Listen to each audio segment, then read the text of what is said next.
for volunteering your time to the Symbian Consumer Marketing Focus Group. Your opinions are valuable to us and we want to know what they are. Tell us everything. Everything. Everything. Tell us everything. Everything. Everything. Thing.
Hello, everyone.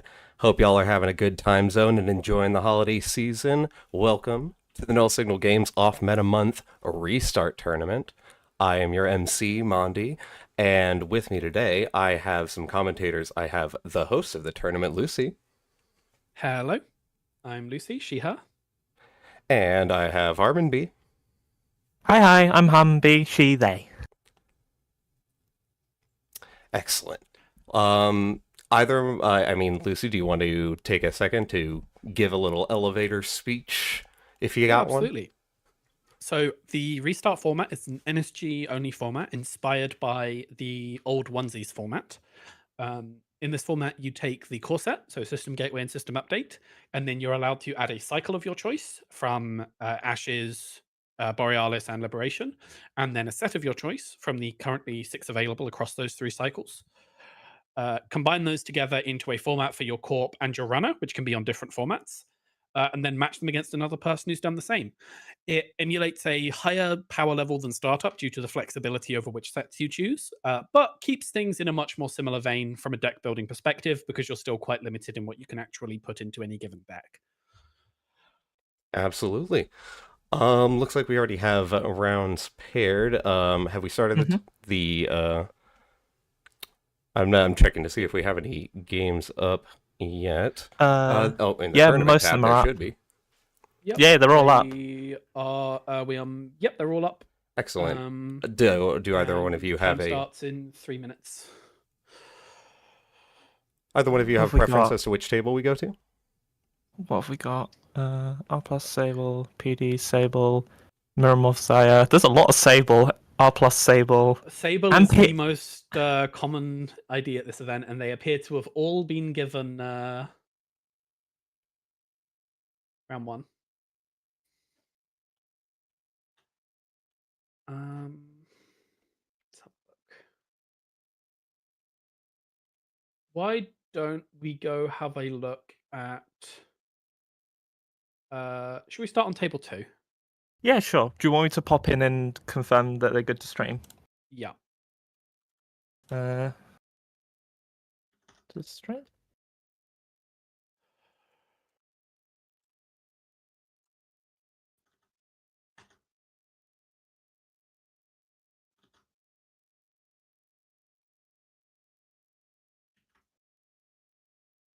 Okay, cool. We're good to stream. Excellent. So here we have got Cobalt on runner, who is on Borealis Uprising for Saber. Yep. And we have Larea on Corp, who is on Liberation Uprising. So the Uprising mirror match with the difference of Borealis and Liberation on the cycle. What's a criminal again? Boomerang. Okay, and Bravado. Yes. Yes. Some key cards from these formats we might expect to see. Looking at Ori, looking at Uprising, which they're both on. There's Tranquility Home Grid, very important for the precision design. And you have got Boomerang and Bravado doing a lot of weightlifting on the Crim side. For Liberation, there is a bunch of nice things for them. For Corp, you've got what's a lot of the very spiky Thunderbolt cards. Though I guess you also have Working Prototype and Warm Reception if this could be more of an assets PD. So that might be interesting to see. You've got the new PD event. What's active policing? And then on the runner side, I would expect a fairly normal suite of all of the Borealis mark cards that we typically see in Sable. Possibly with the option for Deep Dive Sable, which I expect and we're off. A lot of the Sables are. Okay. So we start off with what? Double greasing. Double greasing. You love to see it. What was that? A draw and click one? Yeah. Draw double greasing seems very good. Okay, Zenit chip opening coming in strong from both players here. What's likely to be the card in server 1? Because this isn't like it's not standard, so we're not going to have a Rashida there. I guess it could be like a Tranquility. MIC, one of the stronger ice to take from the Liberation cycle. Yeah, my guess would be on Tranquility. It seems to be the main reason to dip up. Yeah, there we go. As a PD deck, and then jamming either an agenda or Drew. Yeah, that seems very reasonable. Could be an early agenda push, possibly an off-world or similar. Could be. Meanwhile, sorry, I'll let you continue. Could be just an early tempo asset push. So load-bearing Regolith, the workhorse of the startup format. Oh. Okay, early send a message. That's a rough early steal. And reprise! Oh, huge! Incredible. Oh, this is real now. Oh! Okay. This is good. This is probably a very strong position for the runner. Like, Cobalt has got herself into a delightful place. There's the load-bearing Regolith.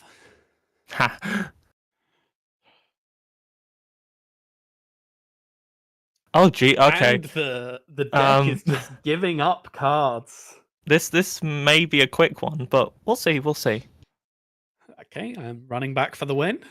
Do we hit? And the win! Oh, Jesus. Just completely giving up the game. Wow, that was quick. Sometimes you get Netrunner. Yeah. Sometimes Netrunner is just Netrunner, you know? Yeah. Sometimes Netrunner really do be like that. Simply touch the agendas. That's all it takes. That gives me a good opportunity to find out why the log is not.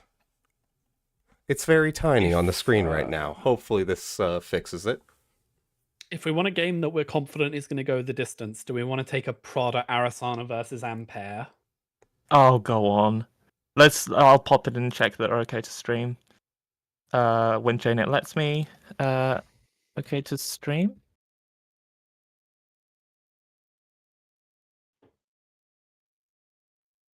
Okay, we're good. This is going to be a real test of a format knowledge, huh? All right, this isn't perfect, but I'll go ahead and show it anyway so people can see. So, importantly, this Ampere is on Ash's RWR. Okay, right, let me pull that up. Which means we now need to remember Liberation Parhelion. Which means we need to know every single corporation card in Liberation and Parhelion. Parhelion. Wait, where's the you've Tattoo Bola?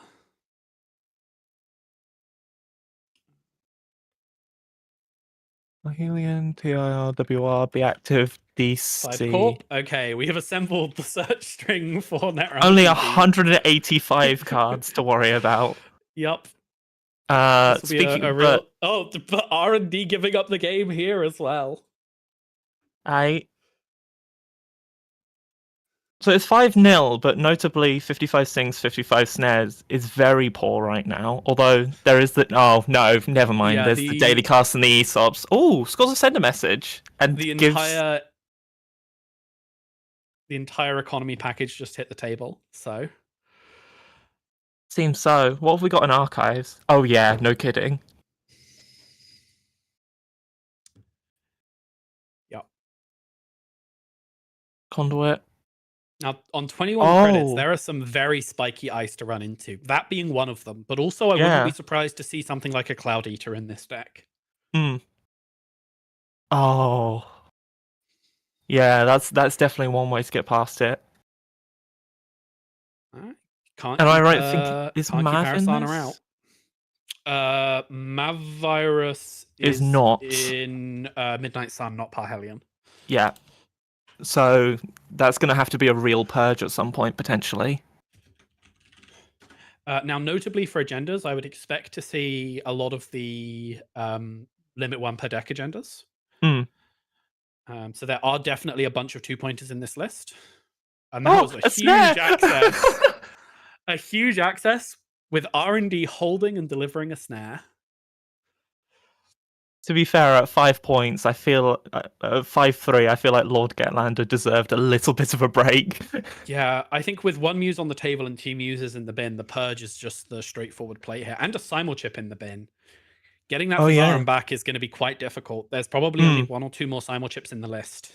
Yeah, because I assume this is the influence is what Wusachi is 9. Yeah, if and then the this Fizarum is 12. If this is a variant of the bird in the hand list, then the influence is very locked up. I would on Fizarum, Window, and Saucy. Yeah. The last influence is on Botulus in the startup version of this list. Obviously, that may have been changed to an uprising card. Yeah. I wonder what the Ampere's influence looks like. Well, they do have to spend it. They just have an infinite amount. Yep.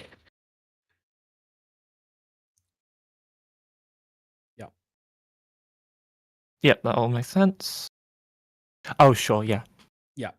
And then with an upgrade on R&D, could be a Chrysium. Yeah, it could be a Managarm. Though, knowing Lord Getlander's playstyle, I would be more inclined to predict an Angelique or a Hendrik. Oh, I see. It's that kind of deck. I can't comment on this one, but the variant of this deck that he plays in Standard is called Nasty Murder Ampere. That sounds really lovely. It's certainly a deck that you can play against. I have a very poor track record in it because I confidently assert you don't have it your singleton, and then he invariably does in fact have it. Meanwhile, Lord Getlander going from, 24 credits down to 11 now? Like, all of this heavy ice has really eaten up his credit pool. Yeah, it'll eat through it as well. The send a message also just saving 6 credits on the MIC, but not exactly as aggressively tempo forward as might be liked for your only agenda score. Yeah. Especially with, I believe, no runs having happened on server 1 since that res. I think that's correct from what we saw. There's a lot of upgrades in server 1. Well, presumably upgrades. Yeah, I wouldn't be surprised if server 1 had just a full... like Skunk Void. Yeah, Skunk Void in it. Though I think if there was a full Skunk Void, you probably wouldn't play for the 3rd ice. I don't know, at 28 credits, it seems like Arisana here is able to run back as much as is needed. Yeah, this is a very wealthy Arisana deck. Although with 8 cards left, it is running into the point where it's going to start feeling starved for resources. Yeah, that's true. One strategy you can very much employ against this deck archetype is just wait for it to burn itself out, because it will eventually have to eat up its entire rig and then start clicking for credits. Trash the Botulus makes sense. Pick up the Sachi. And going into turn 13 with only 8 cards left in the deck, it happens quicker than you'd expect with that lily pad giving you constant draw off the UAV engine. Seeing the mindscaping again, and we know it's a singleton. This is quite rough. Slap on the middle ice. Do we know anything about that middle ice? I don't think we do we? I don't think we do. Yeah, Koga must have 3 mindscapings in hand. And the SMC hits the table. Okay, that's the full tutor package out in the open.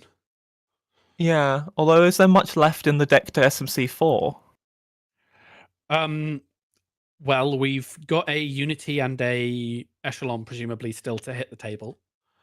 Unless the Living Mural's been retained from the startup version of this list.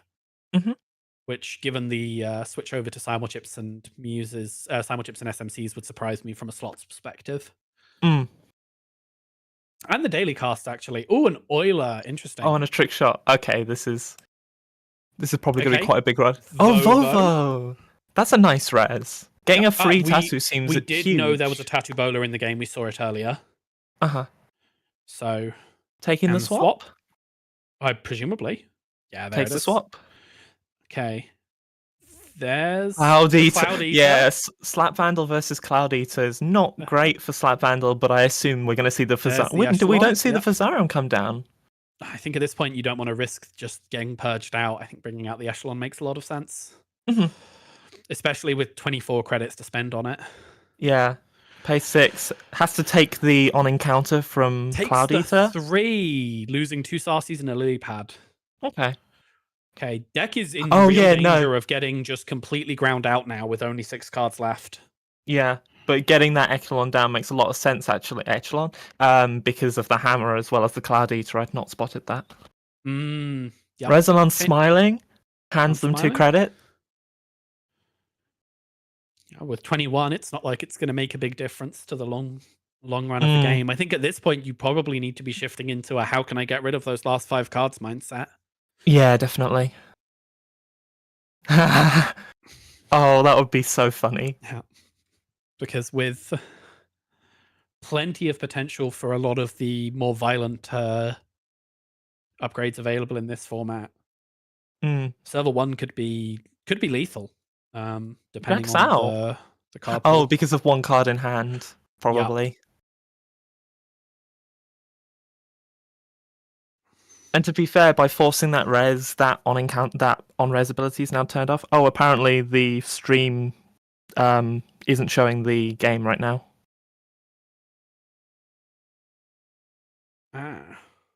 Let's see if we can fix that. We'll continue commentating. Oh, it's back. We're back up. We're back up.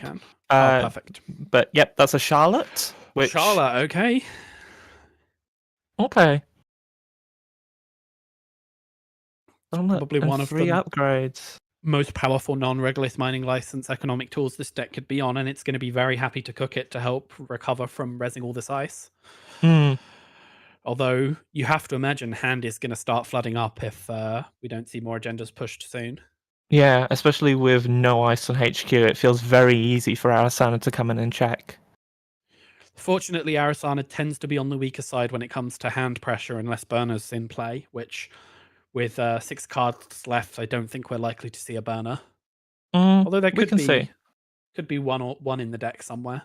Yeah, notably all 3 trick shots are in the bin, so the R&D pressure has gone right down. Like, there is obviously a conduit ticking on the table, but that's not a fun server to have to get into consistently. No. Although Cloud Eater's on-res is disabled now, so it is just a big pile of credits, and if there's one thing this Arisana deck has right now, it's a big pile of credits. And we get the 4th ice and R&D. An Oppo! Research. Okay, but only a small Oppo. And only 2 credits left on the corp side, so not able to afford those ice right now, but asserting that eventually this Charlotte is going to give me enough money to be able to turn them face up. Have we seen a ping yet? None in bin.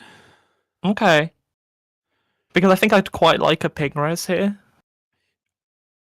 It would be very punishing from a tag pressure perspective, especially if the deck is in format to be on end of the line, which, double checking. Wait, that's not a mindscaping. Doesn't access the mindscaping. Is end of the line in Midnight Sun or Parhelion? Oh gosh, it is in the filtered window I have, so presumably Okay, so yeah, Parhelion. in Parhelion. So we could just be trying to set up a tag and bag here to close out the game. Mm-hmm. Okay, Lovelace said we saw a ping in HQ a while back, if I remember correctly. So I wouldn't be surprised if that topmost ice on R&D was now a ping. And we see HQ getting iced. Okay, yeah, possibly to guard against the inevitable flood of agendas Hmm. that this Charlotte is going to be proffering up from the deck. Yeah.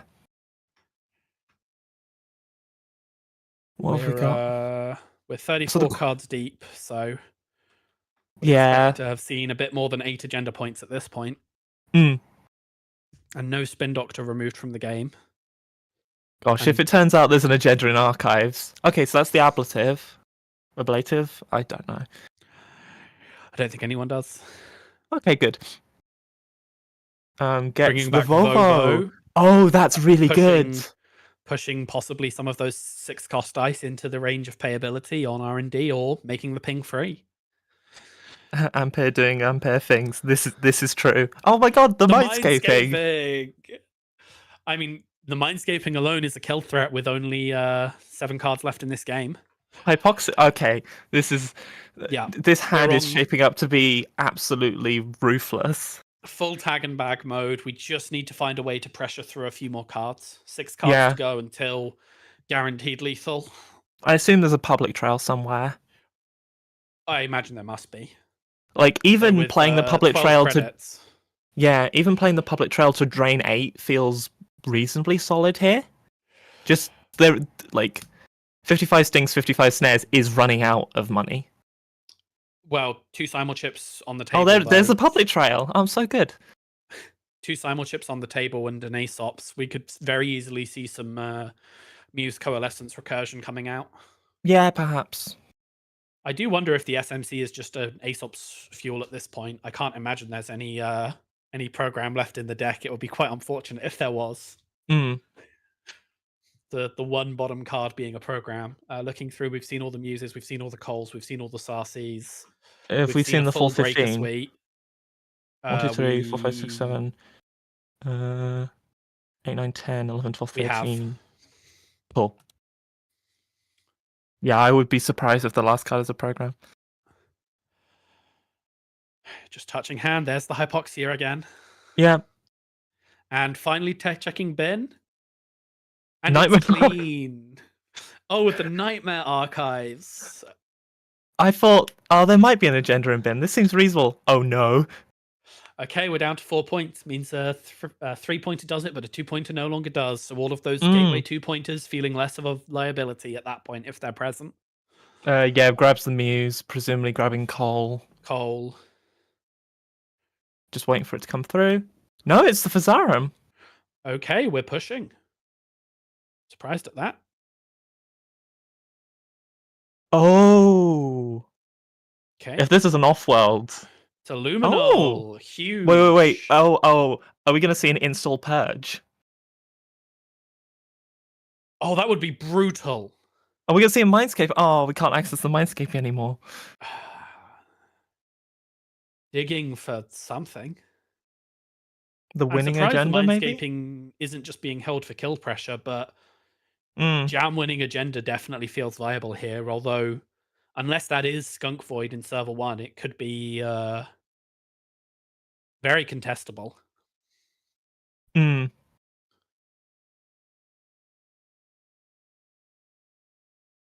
He's thinking. Thinking about that purge, perhaps. The Fazarum on the table, it has to be a consideration. Mm. No, draws. Digs, okay. I think just trying to get the winning agenda on a Skunk Void, perhaps. Mm. With the money to pay for it, money and cards to pay for it twice. Mm. So the question is, we Aesops off a Muse, we go to 14. We sandwich it back at Coalescence, we go to 15, 16, 17, 18. Yeah. How many times can we afford to run server 1? Is there enough? And the answer is probably no. So this may have to be a win on R&D or HQ. I mean, Arisana here can resummon the Oiler, which makes the MIC and the VSA a lot cheaper. Yeah, but with perhaps a Skunk Void in the server and an MIC taxing a click, you're going to just run out of clicks to get past the Anoetic. Oh, and giving draw to fuel. Oh, yeah. If this is an Anoetic, that is going to be quite problematic. Yeah. But also, like, it depends how many cards that are not agendas that Lord Getlander has in hand, because it is very reasonable for Arisana here to run last click on archives. Okay, let's. All right, what misery have we got? Come on, 4 copies of Angelique. Okay, there's Skunk. There's Angelique. Okay, so it's coming down to an Adrian side game. Forcing the MIC here. That's. I wonder why now rather than on a later. Oh, because then you can't pay for the Managarm. Well, or at least you can, but it couldn't run back after. Yeah, so it'd then all be on a single side game. Okay, so we paid the money for the Managarm to keep the clicks for the recontest. And the Adrian Size side game forced 55 Stings to only access the size. There's the burner. Okay, this could be huge. No! None! No Complete agendas. miss! Where are the agendas? Where are they? Okay, presumably there's one in server 1. There must be. I'm imagining server 1's the game-winning agenda, but on only 3 credits, Gatlander might not be able to score it. Yeah. Though I imagine it's probably the remaining Gateway 3-2, which would put it at... tomorrow's headline. Or the Jinteki the Jinteki reset. And no, it's just a Vitruvius. GG. Fuck. GG. Wow. What a game. 1 credit for the runner, 0 credits for the corp. 4 cards left on one side, and we see what a Vovo. Yeah, there's the ping and the tattoo. That makes sense. And the tattoo, and then 15 cards left on the other side. This one right down to the wire in terms of resources available. That remote is horrible. Wait, is there a Fuji in hand? There's a Fuji in hand. There's a Fuji in hand. Oh. But yeah, with the Hypoxia, the Oracle. Wait, no end of the line? Not in hand. So it might be in deck. Presumably it's in deck. Maybe that's part of what was being dug for. Yeah, just trying to land ping end of the line to lock it up. Yeah, gosh. What a game. That was a good choice. And a real test of our ability to remember cards. Lord Getlander just said in the chat. Also, end of the line hid from me all game. So yeah, it's in R&D somewhere. All right. Let's see what's still ongoing. Yeah. Oh, what a game! Plug in some results as well. Table 1 and Table 3 are currently live. I don't know if they're done or not, but we can check. How long have we got on the clock? Is it worth going to another game? We have 18 minutes. 18 minutes? Yeah, we've got time. Yeah, alright. Shall I pop into Table 1 then and see what's happening? Let's see what's going on there. Okay. How close are they to finishing? Come on, JNet, you can do it. Oh, game's over. Oh. And Table 1. So Table 3 is the last game left. It's 5-5. Okay, this could be a fun one to pop into. Let me ask if they want to be on stream.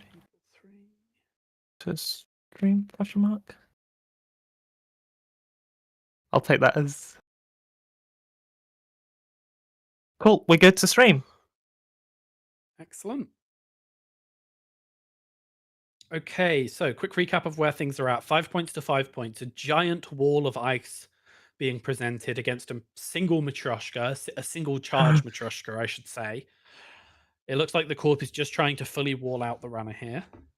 Yeah, and you do not want to see a tier on HQ. Tier and double Ravana, so the tier gets to be on every server. This is incredibly vicious do talk to core damage sub. Yeah, this does not look like a great position for the runner, but I'm sure I'll be proven wrong in about 5 minutes. Well, with 5 points, there's It only needs to touch one agenda potentially to close the game. Mhm. Now, Meramorph is an interesting pick here. Let's double check card pools. I adore Miramorph. So, That's all I have to say. Mirror's runner is Borealis Uprising, Mhm. Which I believe is the most commonly picked runner combination in the tournament right now. Yes, there's a lot of them, which maybe all the Sable players. I haven't checked. I Or the believe all, that's like all, I think that's our 3 Sable players plus this Sire player. Mhm. And then New Poldrix is on Ash's Rebellion for the Corpse side. Mhm. God, I love Miramorph so much. With currently no Rebellion cards on the table. But 3 working prototypes, 2 Warm Receptions, and 2 Hollow Men in the bin. It's this kind of that makes sense. Just going for a wide asset profile. Mhm. Boomerang for the tier. Okay, this could be the win, depending on the ice. Okay, it's just a drafter. That's fine with Matryoshka. Matryoshka. Yep, Matryoshka for the drafter and Boomerang for the tier. Possibly Boomerang and a click. Yeah. You never want to give the tier that click. Yeah, that's especially at this point in the game, if there's a 3-2 in hand and Mirror misses, then that's just fast advance. But what sub can you let fire here? On tier. 2 core. Yeah, you can take the 2 core. 2 core's fine. Let's just listen to the Issa players. They know what they're doing. They also run hand size increasing cards, and unless a T400 hits the table, I would not be taking the 2 core. Those. Oh no, clicking the 2 core. Clicking the 2 core. Okay, we're just hoping to. Oh, this is a double at least. Ganked! Ganked! Oh my god. Oh, that almost certainly spells the game. Oh, that's yeah. That is an incredible include. That's the 3rd ganked, the 3rd and final ganked in this game. 2 more. Don't know if they were discarded or if Mirror ran through them earlier. But oh, I mean, to be fair, this is a good play, right? Taking the double access as best you can, or at least the second of the double access. It's gonna be how you win the game. I think it makes sense. You just assert I win here or I lose here because server 12 is probably the game-winning agenda. Yeah, with probably. 1 advance, it could well be an off-world. Oh, that's harsh. That hurts. The final warm reception in the game as well. Seeing the final ganked and the final warm reception, triple advance, and presumably score, scores the off-world. Oh, oh my god! What a round 1 of games. Yeah, we just happened to join this. We happened to join this one at just the right time. Send a message in hand, so there was a chance. There was a chance. Incredible. Oh dear. Ganked here. Huge respect. That is a nasty deck. Oh my god. Another Ravana, Bran.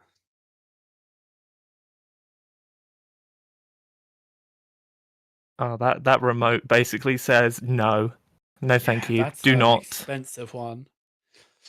Even if you boomerang click through the Bran, the double Ravana is brutal. And I'm wondering if this is a Matryoshka only breaker suite, or if there are backup breakers in the list. I could see it being Matryoshka only, but I mean, Matryoshka only decks are a pretty reliable way to deal with a weird format. Just assert that you will get past the ice. Yeah, I can't remember. Net. Is there any anti-AI ice in the format besides Hortum? So there's the gateway cards, right? You could have the update cards. So there's Swordsman. The Swordsman. And then isn't there also what's it called? Some wraparound flower. Technically. Lotus Field isn't necessarily anti-AI, it's just anti-strength flowering. Yeah. Okay, but as far as I know, those cards don't particularly see much play, so it seems pretty safe to include the Matryoshka. I think that your real danger is going to be running into one of those BTL Charlotte just install Oh, a yeah. 1,000 barrier decks and a Hortum hits 3 advancements. That's going to be your real risk being on Matryoshka only, I think. Yeah. Which Alright. seems fine. Table 1. Do we know the result from table 1? And that's all game. It was a flat line, I think, but you may want to double check that. Let me double check. Because that's the one I joined very briefly, saw the flatline message and went, oh, okay, You know oh, what? well. The game is still up. I can just go look in the game log. Whoa. John the Scon is flatlined. It's the final result. So that Mhm. is a corp win there. Seems Okay. all good. A single runner win in our very first spectated game for this, which runs counter to what I think a lot of people's expectations for the format were. Mm. So that's interesting to see. Yeah. Okay, with round 1 completed.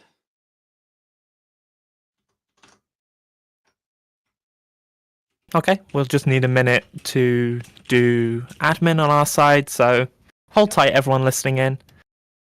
We'll get back to you soon for round 2 in probably around 13 to 15 minutes. Yep, seems good.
Trust the whaling consortium.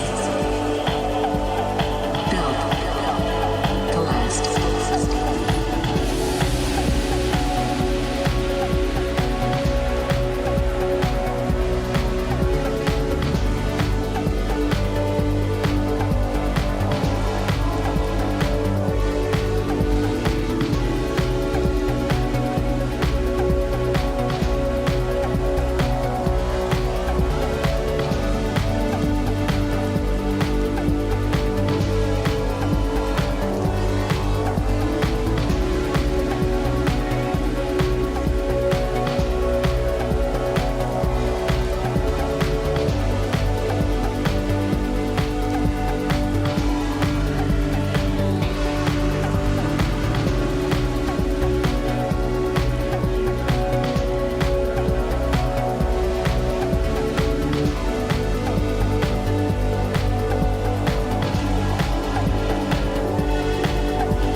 The whaling consortium.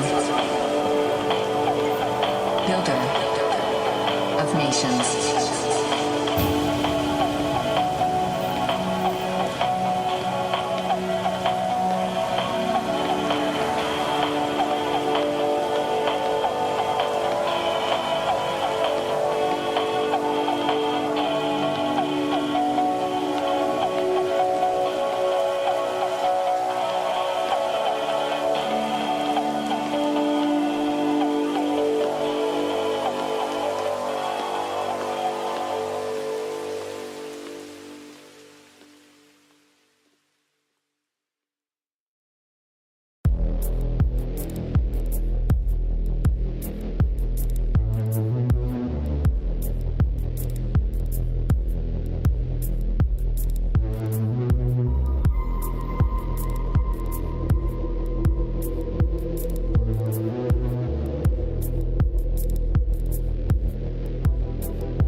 Welcome back, everyone, to the Off Meta Month Restart Tournament. First, just want to take a second to thank y'all for bearing with me while I dealt with the chat size issues. But other than that, let's turn it over to our lovely commentators as we start up round 2. Ob. We've got Ob. Ob. This is basically what the break has been like. Ob. We had 2 Ob players, one with a bye last round, and thankfully we get to showcase both our bye player in Lovelace and some Ob gameplay. Okay, so this is Liberation Midnight Sun. Let's have a look. See. Yes, so Liberation Midnight Sun for the Corp side, and then. Oh god. Some cards on the runner side. Runner side is Liberation Parhelion. Okay, cool. Which means presumably this is Spark Kit for Lobizame Orca. Although Hypermantle is also assemblable in the format, so there are 2 kind of reasonable choices for kit picks, I believe. Yeah. That's actually that is a really good question. All right, question 1. Hafren is not in this card pool. Oh, we don't have the I Saffron think, combo. because this is Midnight Sun, did you say? Yes, and Hafron is in Parhelion. I think, yeah. Okay. I'm going to double check that because that's a really important detail and I don't want to get that wrong. Yeah, Hafren is Parhelion. There is no Saffron in this deck. Interesting. So probably not as sort of combo kill. I'm surprised because I think the staff run would be a really good way if you predict some kit players to just eat the lobby. Exactly. Like I came into this event thinking that Stavron Ob would be really strong, and I have no idea if that's the case. But this deck is not that.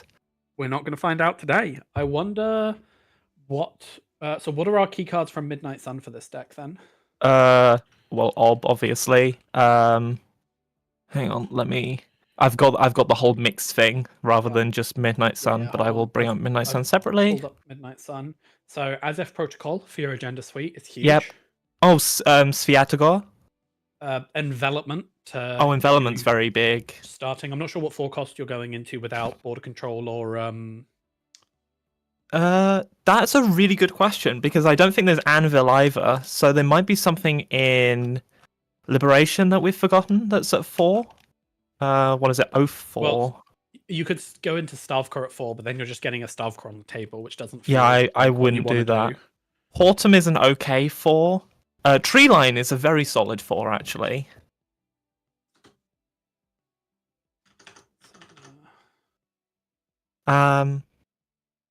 Okay, we are good to go. I'll be very curious to see what the 4 ends up being. Yeah. Ob. Ob install. Ooh, okay. Okay, yeah. Assets Ob.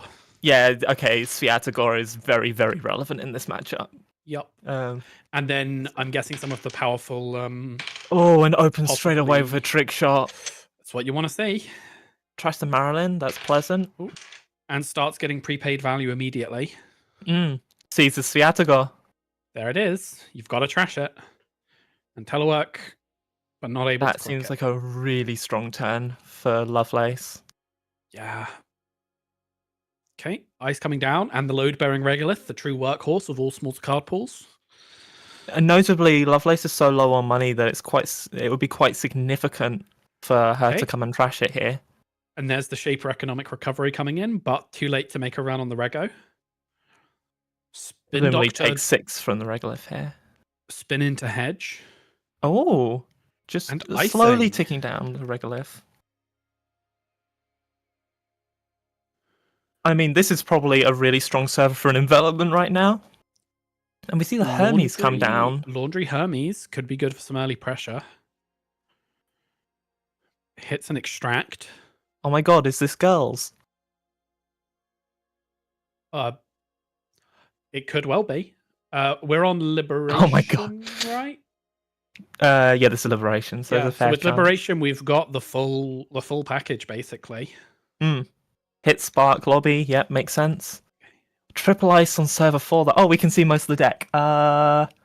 Wow, this looks exactly like a lobby Spark Kit deck. Yeah, there are no surprises in there. I'm seeing a burner. There's a Beatrice, which is pretty There cool. is a Beatrice, so it could be girls gaming. Mm. I think that probably confirms that it is, as Beatrice is probably only in the deck if you're also on Eru? Eru and possibly Manuel. Missing on R&D, except seeing that Marilyn. That's hard. Okay, into the run back. I do have to wonder, with Liberation, this could be a very, very high agenda density ob deck. We could be on 3 Send a Message, 3 Basalt Spire. And Lovelace jacking out here, presumably respecting the Stavka as the middle ice. That would be a great middle ice to have right now, especially as you can then turn the ice wall into something. Desperately needs to find the Orca sooner rather than later, assuming that that's our... Yeah. I would be shocked if it weren't. Quickly looking at the 0 cost cards in the format. Charlotte? Spin, Charlotte. Yeah, spin is the big one. Reversed accounts if you hate everyone. Yep. I'd be surprised to see that, but...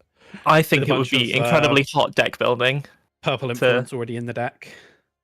Mm-hmm. We're 3 influence deep right now? Okay, no, so we have a lot of flexibility still on where this influence could be. Yeah, that's right. Okay. Lovelace just moneying up and getting ready for the fight to come. The rig is up at this point.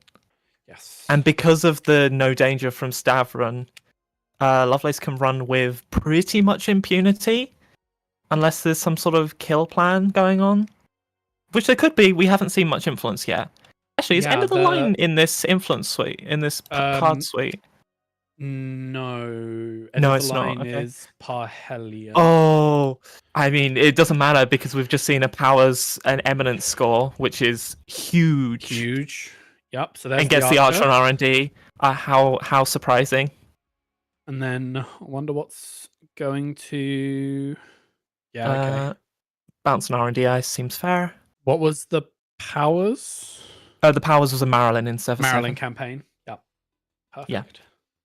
Which makes a lot of sense. Yep. Okay, Laundry. Have to wonder if that's going on the Sviatogor, and it is. Yeah, it's going on the Sviatogor. Like, Sviatogor is just such a ridiculous amount of value for this deck that you really need to trash it.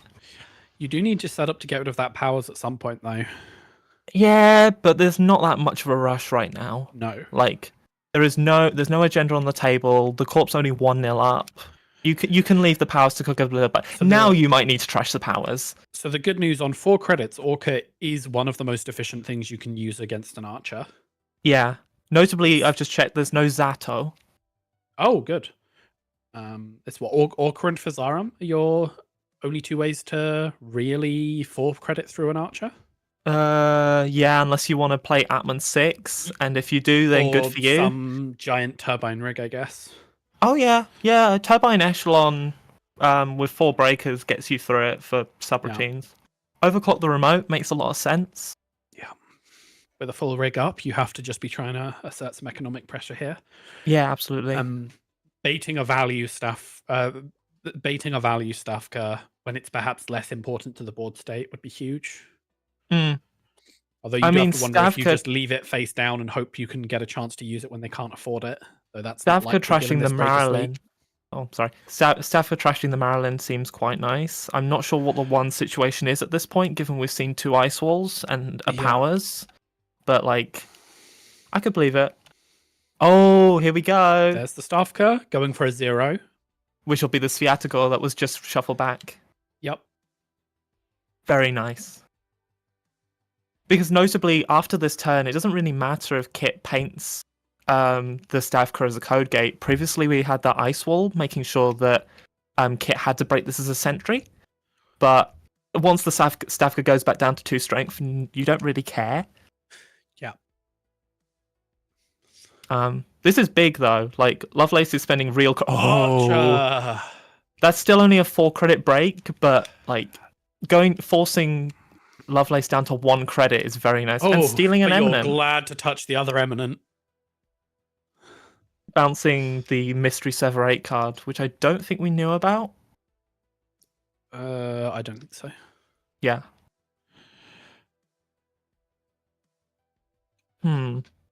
But tax down to 1 credit now, and that's you have to just find a way to tax out the Yeah. W.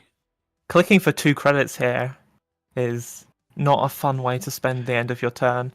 Ice Wall into a 0, which is a spin. Yep, makes a lot of sense. I expect what 55 Stings, 55 Snares is looking for now is maybe a second ice on R&D. Yeah, there we go. The second ice on R&D. Expending the Eminent. Do we get to... No, we don't get the dream of an armed asset. The agendaed AAP. Although currently with no upgrades in the bin. It's a lot of work for not as much gain. There's the Beatrice that we knew about. It's girls. It is girls. We're touching 3. Yep. First, second. Sees nothing. Sees nothing. Sees nothing. Nothing. Complete miss. R&D holding. Rare for an ob deck. Famously, it's also just... Oh, sorry, you first. Every ob trigger is pulling a non-agenda out of the deck, and so the agendas start piling up in there. I mean, it's also strange just because we've seen a grand total of 2 points. No run on archives to force the spin, though. Not yet. Thinking encouraged. No, actually, thinking's disallowed.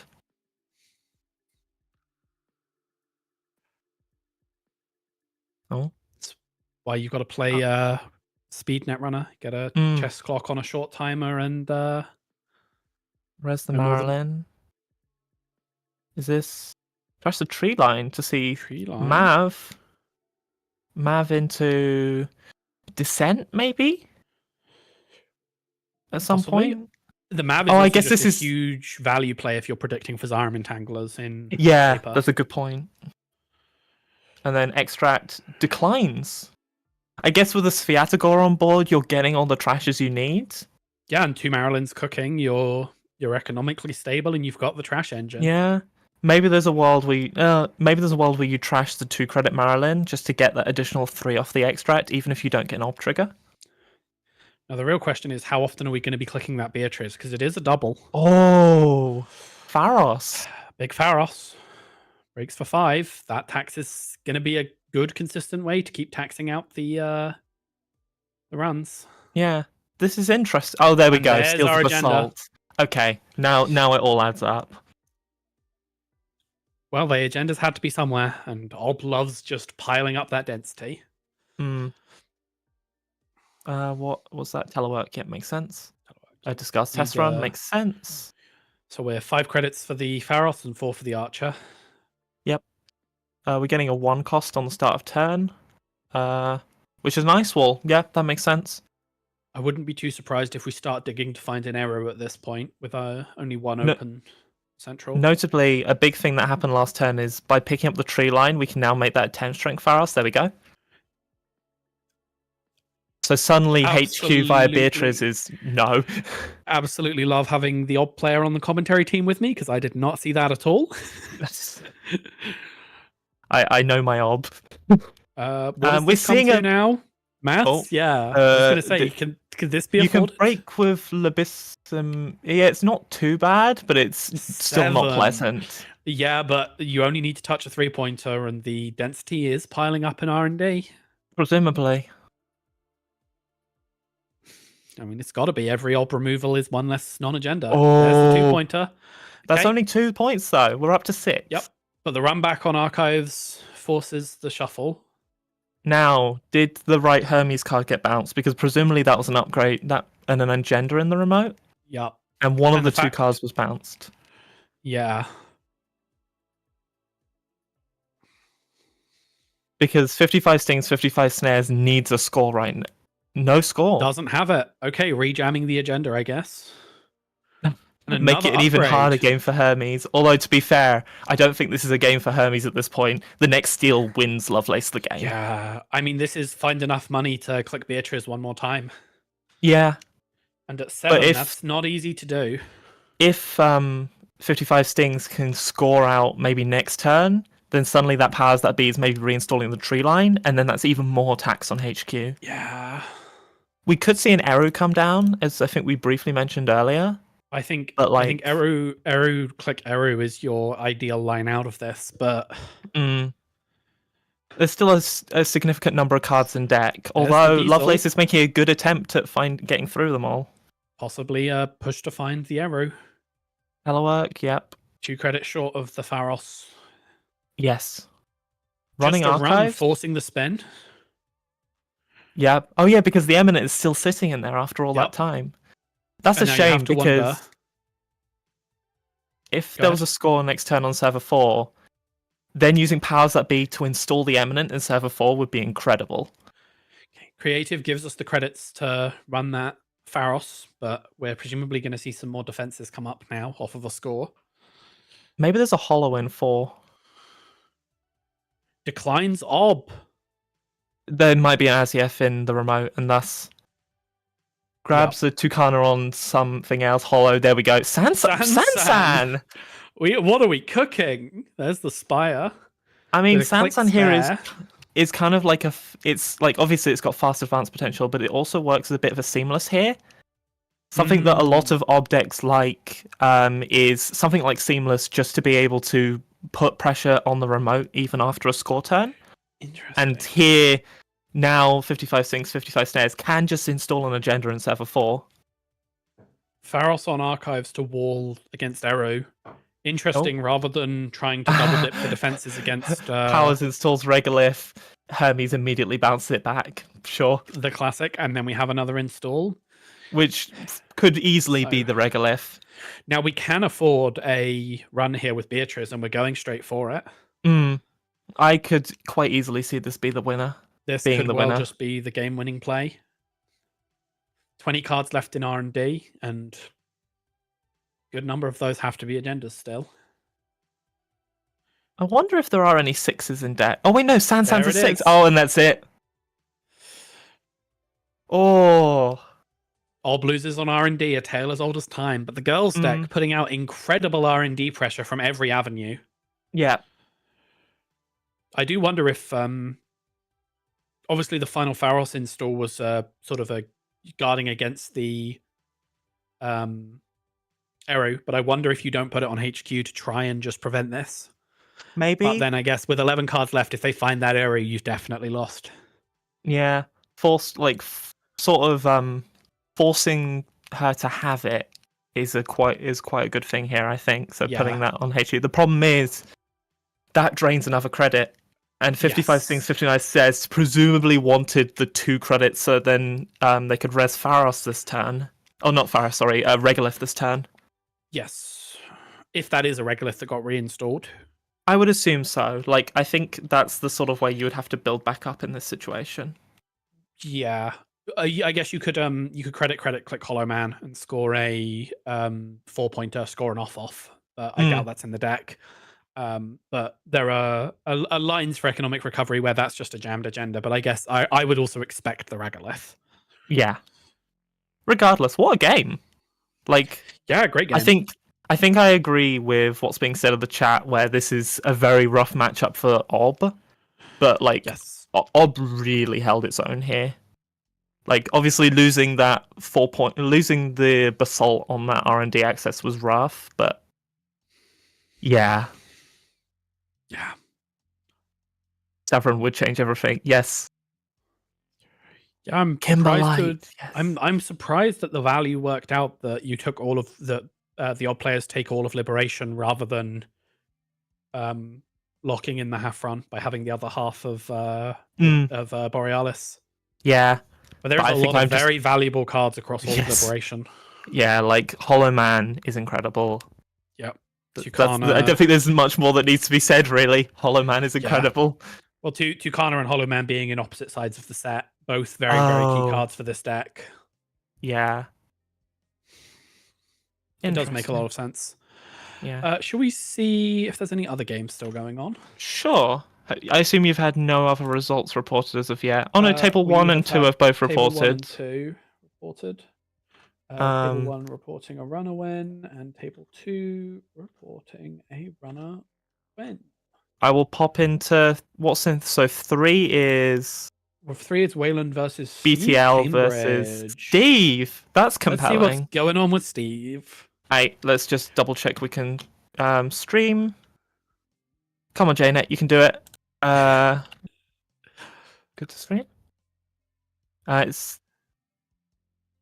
just waiting for confirmation. Okay, we're good to stream. In which case, let's move to table 3. It is 3-0, so we have a fair amount of... Hang on a minute. Never mind. It is 3-3 with an 3-3. SDS. SDS targeting... Ooh, a lot of options here. A powerful sneak door, full revolver. I mean, this. I presume this is the Cradle. this is the BTL that the 3-5-3s rule is meant to be. Yes, I imagine that this is very much the BTL, assuming it's on Liberation, which it looks like it is. Yeah, that's and then Charlotte. it is on the upper half of Ashes, which is Uprising. Yeah, there's wall to wall. There's Horton's already. Winchester is in that set. So, there's a lot of good stuff that. Almost certainly the deck list that single-handedly motivated the first startup balance update of the format. Nice. And meanwhile, on the other side, we have Banhar Steve, who has 1 card left. Who's 0 cards left in stack. 0 cards. Yep. Okay, we're in full rig mode. Yeah, this is which not... means with that the Cat's Cradle being shot out, 2 Cat's Cradle in the bin, gonna be needing to get one of those back, and there it is.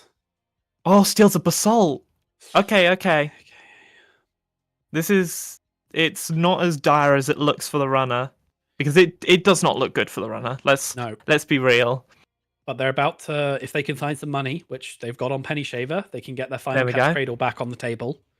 Yeah. The real danger is just if they can get ground out. Yeah, I imagine as the runner here, you're looking at taking a big R&D multi-access. I think you have to be, just off the wake. That's a Charlotte, 10 times out of 10, I think. What was it? The Basalt grabs a hedge fund. Do you need more money at that point? Although, they're only on 2 credits. I missed that, yeah.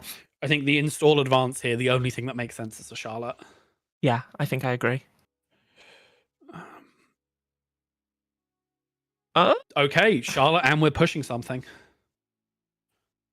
It's bold play saying you're not going to be able to get into this server next turn to contest it. And I'm just going to res it and crack it. There's the Cat's Cradle coming back down. I'm not surprised. Do you run HQ? Okay, you do, apparently. Yeah, you definitely just have to take these sneak door shots while you can make them. Yeah, it's just so expensive to do so with cats. Yeah, but it's not going to be long before another expensive ice finds its way onto archives and stops you from... What's that? Emergency shutdown! Oh, that's incredible! Yep. Emergency is really good here, especially if you de-res the Hortum. They can't re-res it because of the text on Cat's Cradle. But then the question is there's only 6 agendas in this deck. Do you really think you're going to keep on hitting them in HQ? You need to find the R&D pressure somewhere. I guess the benefit here, though, is that you're building up a huge wake access. We do have a fully charged wake. It could be shut down the R&D Hortum and send it wake. I like that. That's a cool play. How many credits is shut down? 0? 0, yeah. Yeah. It's a very cheap... shut down is delightful. I wish it saw more play, but it is delightful.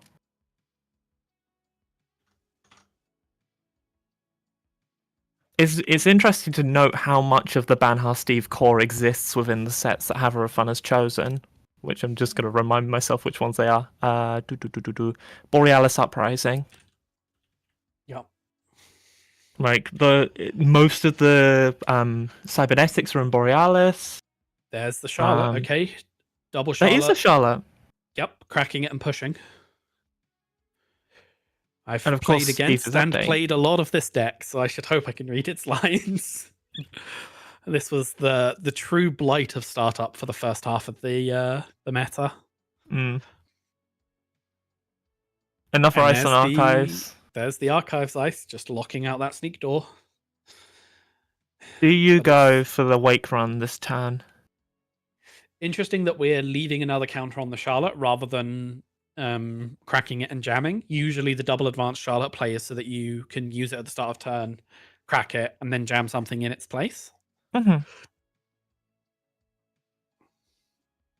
That probably speaks to the agendas all being in R&D at this point, which, with 3 of them left in the game, I think is not an unreasonable expectation. Takes the sneak door run.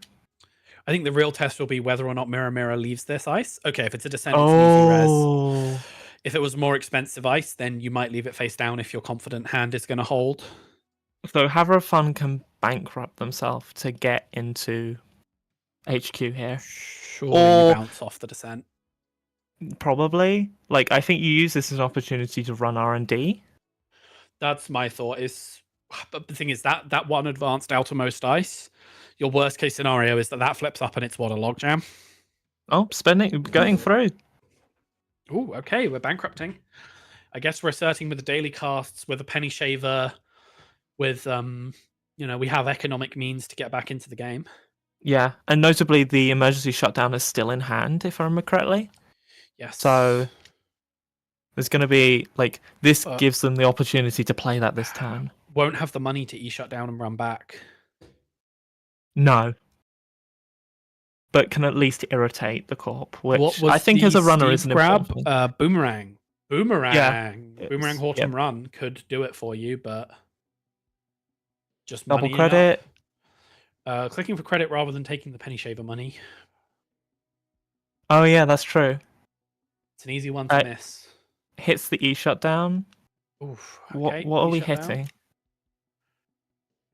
I would assume the Horton, yeah. Yeah, so this is trying to open up R&D as much as humanly possible.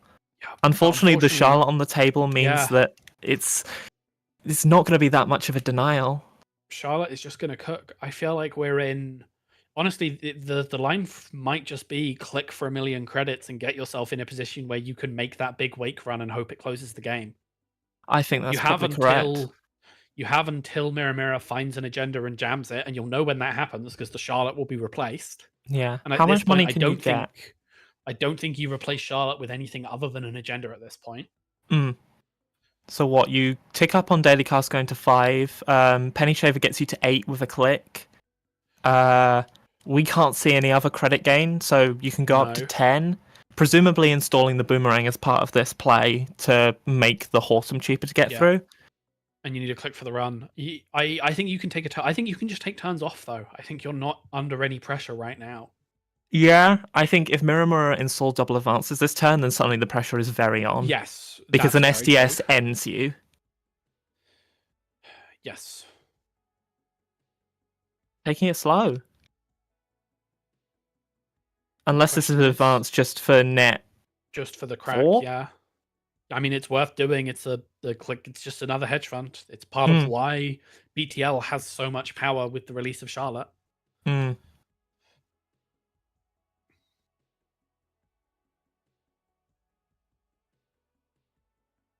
Thinking about it, I think the decision here is crack it and jam, or advance it again so that next turn you can crack it and jam. Yeah. Either way, though, this pause kind of reads as there's something worth jamming in HQ. Yeah. Maybe the play is money up and take the 6 credit sneak door. Yeah, no, actually, I think I like this play a lot. Installing that third ice on R&D is perhaps a bit of a telegraph that Mirror knows where the agendas are, but also this is a significant... going for the Boomerang on Archives. I guess that does make it extremely cheap. And like I said, the long pause on the Charlotte possibly somewhat telegraphs something worth jamming in HQ. Indicates to fire? Archives, Bankar.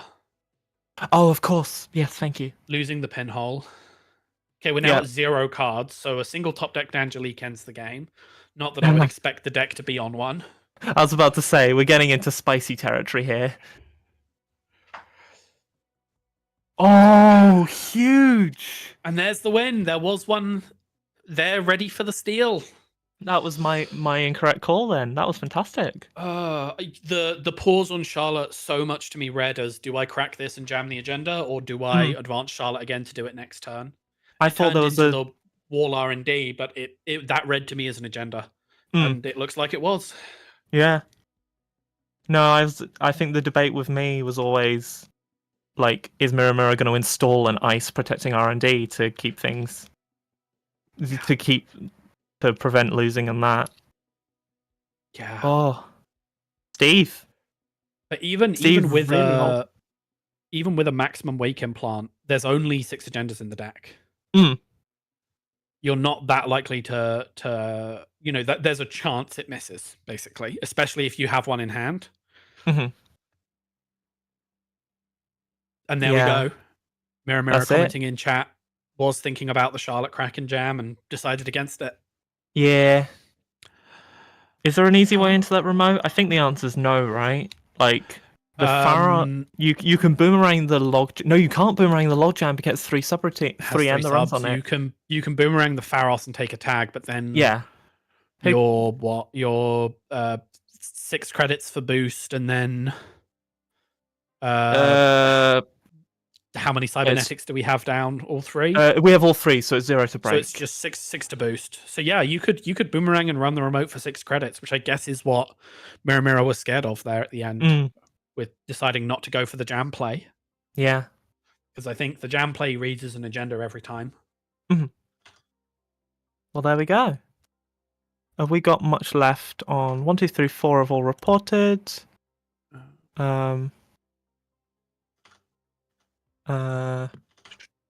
I think we're done for the round because I think we had one drop that. No, there's table 5, but that's also unless they created it in casual by mistake. No, it's not reported. Yeah. Okay. Well, I think we can call it there until the next round, and I'll chase up for the result. Yeah, go for it. How long have we got? There is only 11 minutes left on the round, so we'll be back in, 15-ish or so? Yep.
All right, welcome back, everyone. We are at round 3 of the Restart tournament. We are watching, well, we will be watching shortly here. This is table 2? 2. 2. We can go ahead and pull this back so we can start discussing the game. We got a couple minutes, well, a minute roughly until the game starts, but yeah. Mhm. Tell me about Yeah. why R Plus is not banned for this event, other than the fact that it is not yet December 26th. It was two things. It was one, I'm not certain that the bans are warranted for this format. I went with the standard ban list mostly because I didn't want to bother moderating the legality of Ash's cards. When it comes to building a custom ban list for the format, you know, the eternal questions of what do you do about, you know, Gold Farmer. And I decided to leave it on the previous ban list just so that nobody, you know, turned up having accidentally built for the previous ban list and then having to make last minute deck changes. It felt more straightforward. Okay. So the game started. We've seen both players take a mulligan and have a fun open with a draw install. Oh, draw Now, install gaining credit. We were talking about the card pool for this R plus deck before. It is on Liberation Parhelion, which means we're expecting End of the Line, and Yeah. we're expecting a lot of the good Liberation sort of Epiphany style tempo forward NBN assets. Now, will Cobalt's R&D luck hold from the first game? Not yet, but we'll see. Okay, Mamie hits the table. And we get a Marilyn. Marilyn. Okay. Expecting to see very little ice come out of this deck.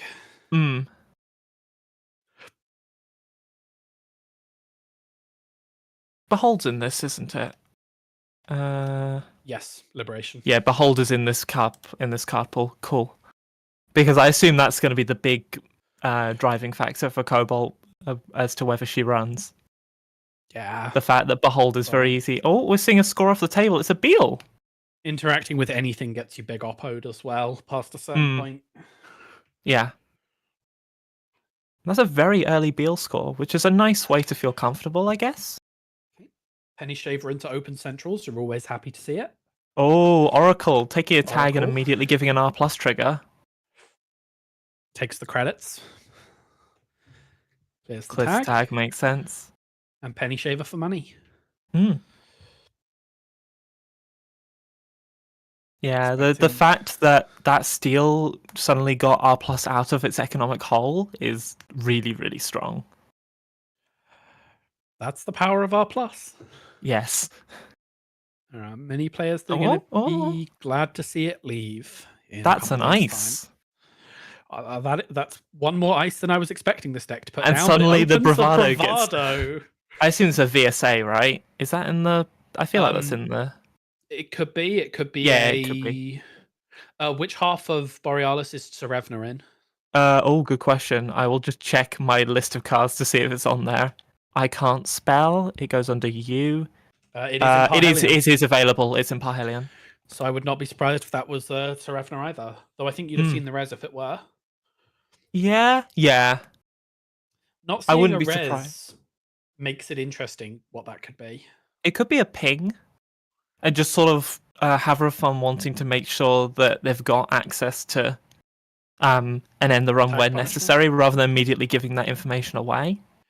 Or hoping to be able to stick a tag off of it if we get a later run, later in the turn run, later in the game. Got install. And a long think. Draw. Wage Workers is in this pool, I've just noticed, so I would not be surprised to see that. Yep, Wage Workers, you've got Working Prototype, you've got Warm Reception. There's a lot of powerful Liberation assets. And that's a federal fundraising, which does get trashed, opening up the small oppo. It is a must-trash card against a lot of MBN decks. It just gives them far too much top control. Yeah. Do we see a baby oppo for 0 credits? That's a Corroda. Corroda Penny Shaver, just keeping economically sound. Yeah, Cobalt has an extremely comfortable 14 credits, so she can survive a small or even a big oppo, but obviously a big oppo is not available right now because threat is too low. Corroder doesn't surprise me too much. One of the things we were looking at is Crim actually has a really hard time assembling a robust breaker suite, purely because Crim breakers are so spread between different sets. Yeah, that makes a lot of sense. So relying on gateway breakers to fill the gaps or update breakers to fill the gaps feels fairly expected.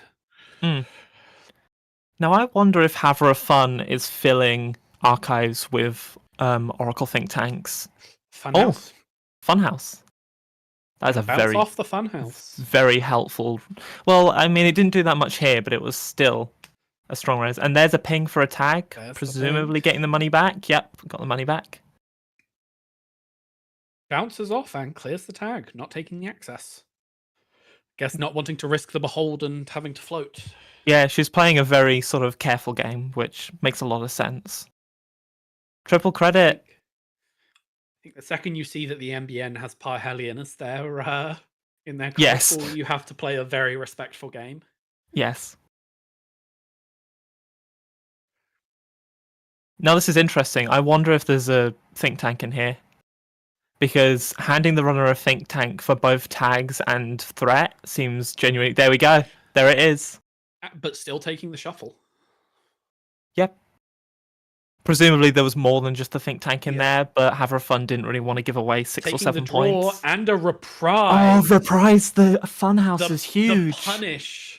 The punish for the think tank, and presumably still plenty of clicks to clear tags. There they go.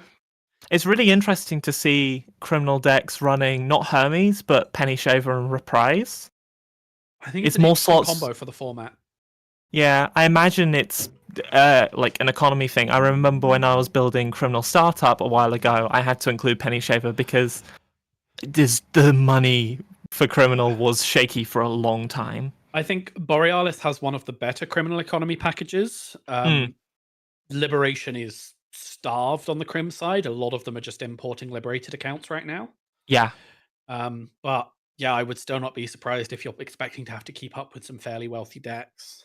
And we see the Funhouse go back up, bringing Havre Fun down to 1 credit. Just running for the economic pressure. Yeah, this is a real awkward money hole to be in. Yeah, no res there, so we're breaking ping and touching hand. Not Notably, enough clicks to clear not enough credits to fire behold. Steals the wheel. And there's not enough credits to fire a big oppo either, so there's barely any punish on this. This is a really rough place for our plus. Yeah. But I guess it's in part because Sable is effectively taking 5-click turns. Yes. There's the bravado. Do we have enough for the res here?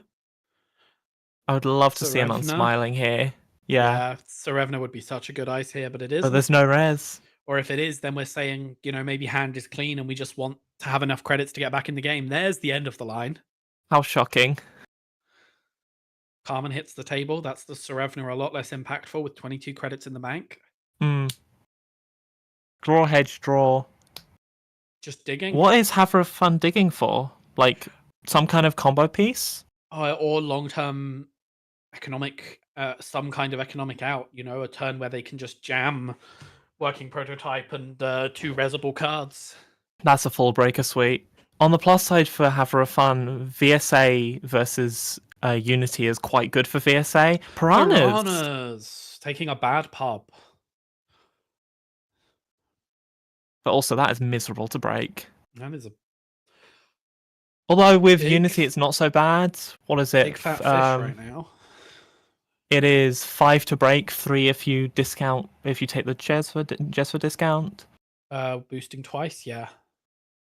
Yeah, just pays the 5. Keeping the Jesva money around. Okay, and... Okay, cool. Yeah, that's the Jesva money. Yeah, fixing the Jesva. Okay, gonna run back rather than slash command through it. Oh my god, a piranhas! Shocking. Yep. Oh, sure, pays individually to get the Jesva uses. Yeah. And then... Oh, allowing the... What was that? Allowing the end the run because that doesn't End the matter. run. Yeah, Yep. because they're tied on hand size. Yeah, 2 real credits. Yeah, I imagine Ches for full breaker suite. You are not feeling good as Corp here.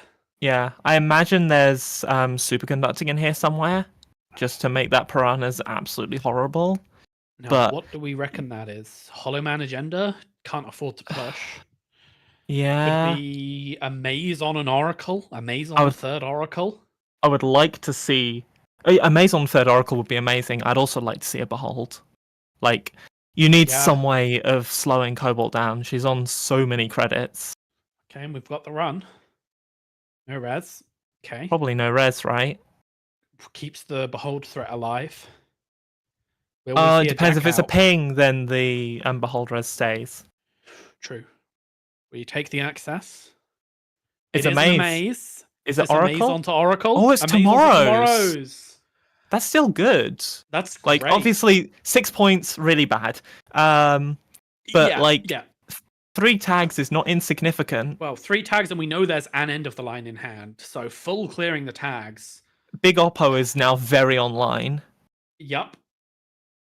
Public trail. Public Trail Okay, must pay the goes to 8. 1. Oh, are we going to go Public Trail Small Oppo? I could see it if we're just trying to tag Storm and get one to float for the end of the line threat. The Yeah, problem is there's a click for 5 button on a penny shaver on the table. there is. Yeah. Install Small Oppo, Small taking the Oppo. 2 credits. That's still a good place to be. Like, forcing the penny shaver and losing, is. 3 clicks of Cobalt's turn are gone. Yep, draw penny shaver, clear 2 tags. We have a window to do something with server 4. If this I is think a in an ideal regolith, world, it's then a regolith, but nope, it's Maryland. okay. Maryland's okay. Just Yeah, clicking triple click for credits. credits. Have we seen any wage workers yet? No. No, maybe actually no. The influence is probably what triple end of the line in a mindscaping. Yeah, I think our That's influence is all 14. locked up influence is all locked up in tag kill, and we've not been able to get any tags floated. 0 Now credits this- though. Yeah, This is a window, but we've just used public trail for value. We probably don't have another one just yet. how does Mamie Digging have so for many it. credits? Okay, just moneying up. And the Mamie giving a huge economic recovery on this sure gamble. Another cast hits the table. All of that effort in getting that economy tax down out the window in the face of one very, very, very hungry axolotl. Hmm.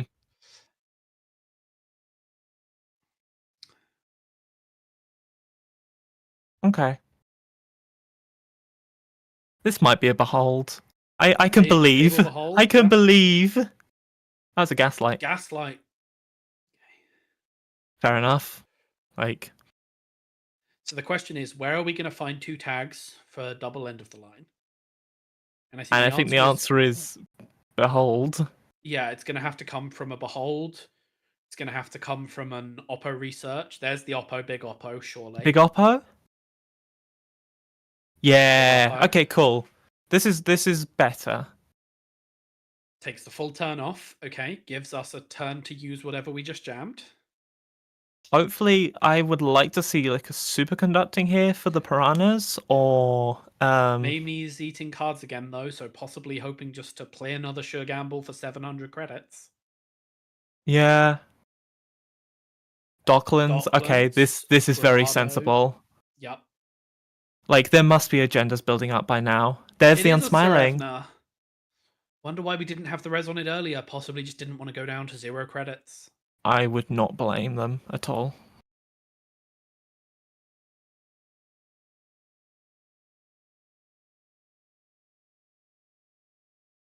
Breaks the tag. That makes sense. But giving the corp a lot of value through the 2 net and the draw 2. Well, and going down to a low hand size, we could be in a very real territory where oh yeah, if Cobalt hits double public end of the line is still a thing that exists. or just a single behold here. I know I keep mentioning behold. Haverfun presumably trying to pad out. Jack's out. Respects the Ow. behold. Respects the I do wonder if the res was intended to be done after the committal to not jack out, but timing wise, I don't know. but also have a fun thinking now. Like, Yeah. there's a lot of good that they could do this turn. Yes. If they can find a way to float a tag, to get a tag landed, but with 22 credits, it's going to be a lot of work. Yeah. On the plus side, I think Cobalt is running out of money, or like available money. That's, what is it? All 3 daily casts are in the no. That's 2 daily casts, all 3 bravados, all 3 gambles, 2 of the 3 dirty laundries. There's a lot of stuff that's just There's gone. 15 cards left in the deck, though. And a full Breaker Suite on the table. I imagine a lot of what's left is still just supporting economy. Goes to mandatory. Are we going to see the triple install? It's been a while. And with so many cards in hand, it feels like Have a Fun basically has to throw out something. Third Ice on HQ. Okay, HQ is definitely spicy. Must be agendas there. Wouldn't be surprised if there's some in bin that the Spin Doctor's going to put back. Yeah. But Takes the triple draw. No free lunch probably just ends the game. That is really difficult for R+ to get over. I think that's probably the final nail in the coffin with 9 cards left in deck. We need to start scoring out. No scoring windows against 24 credits and 3 breakers. Ruse the spin. I guess Chekist Scion is your hope now. Jam it, advance it, hope they run it. I'm not sure if Chekist is in the pool. I don't know half of bad news. Chekist is not in the pool. Chekist is not in Parhelion. So yeah, that's feels like this one is pretty locked in for Cobalt at this point. Yeah. All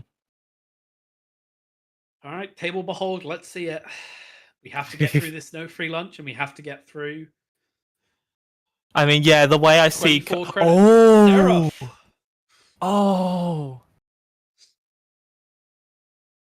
I like Seraph. Losing 3 with so many credits, though. The Seraph is just it's just a small road bump, and that's a Marilyn campaign.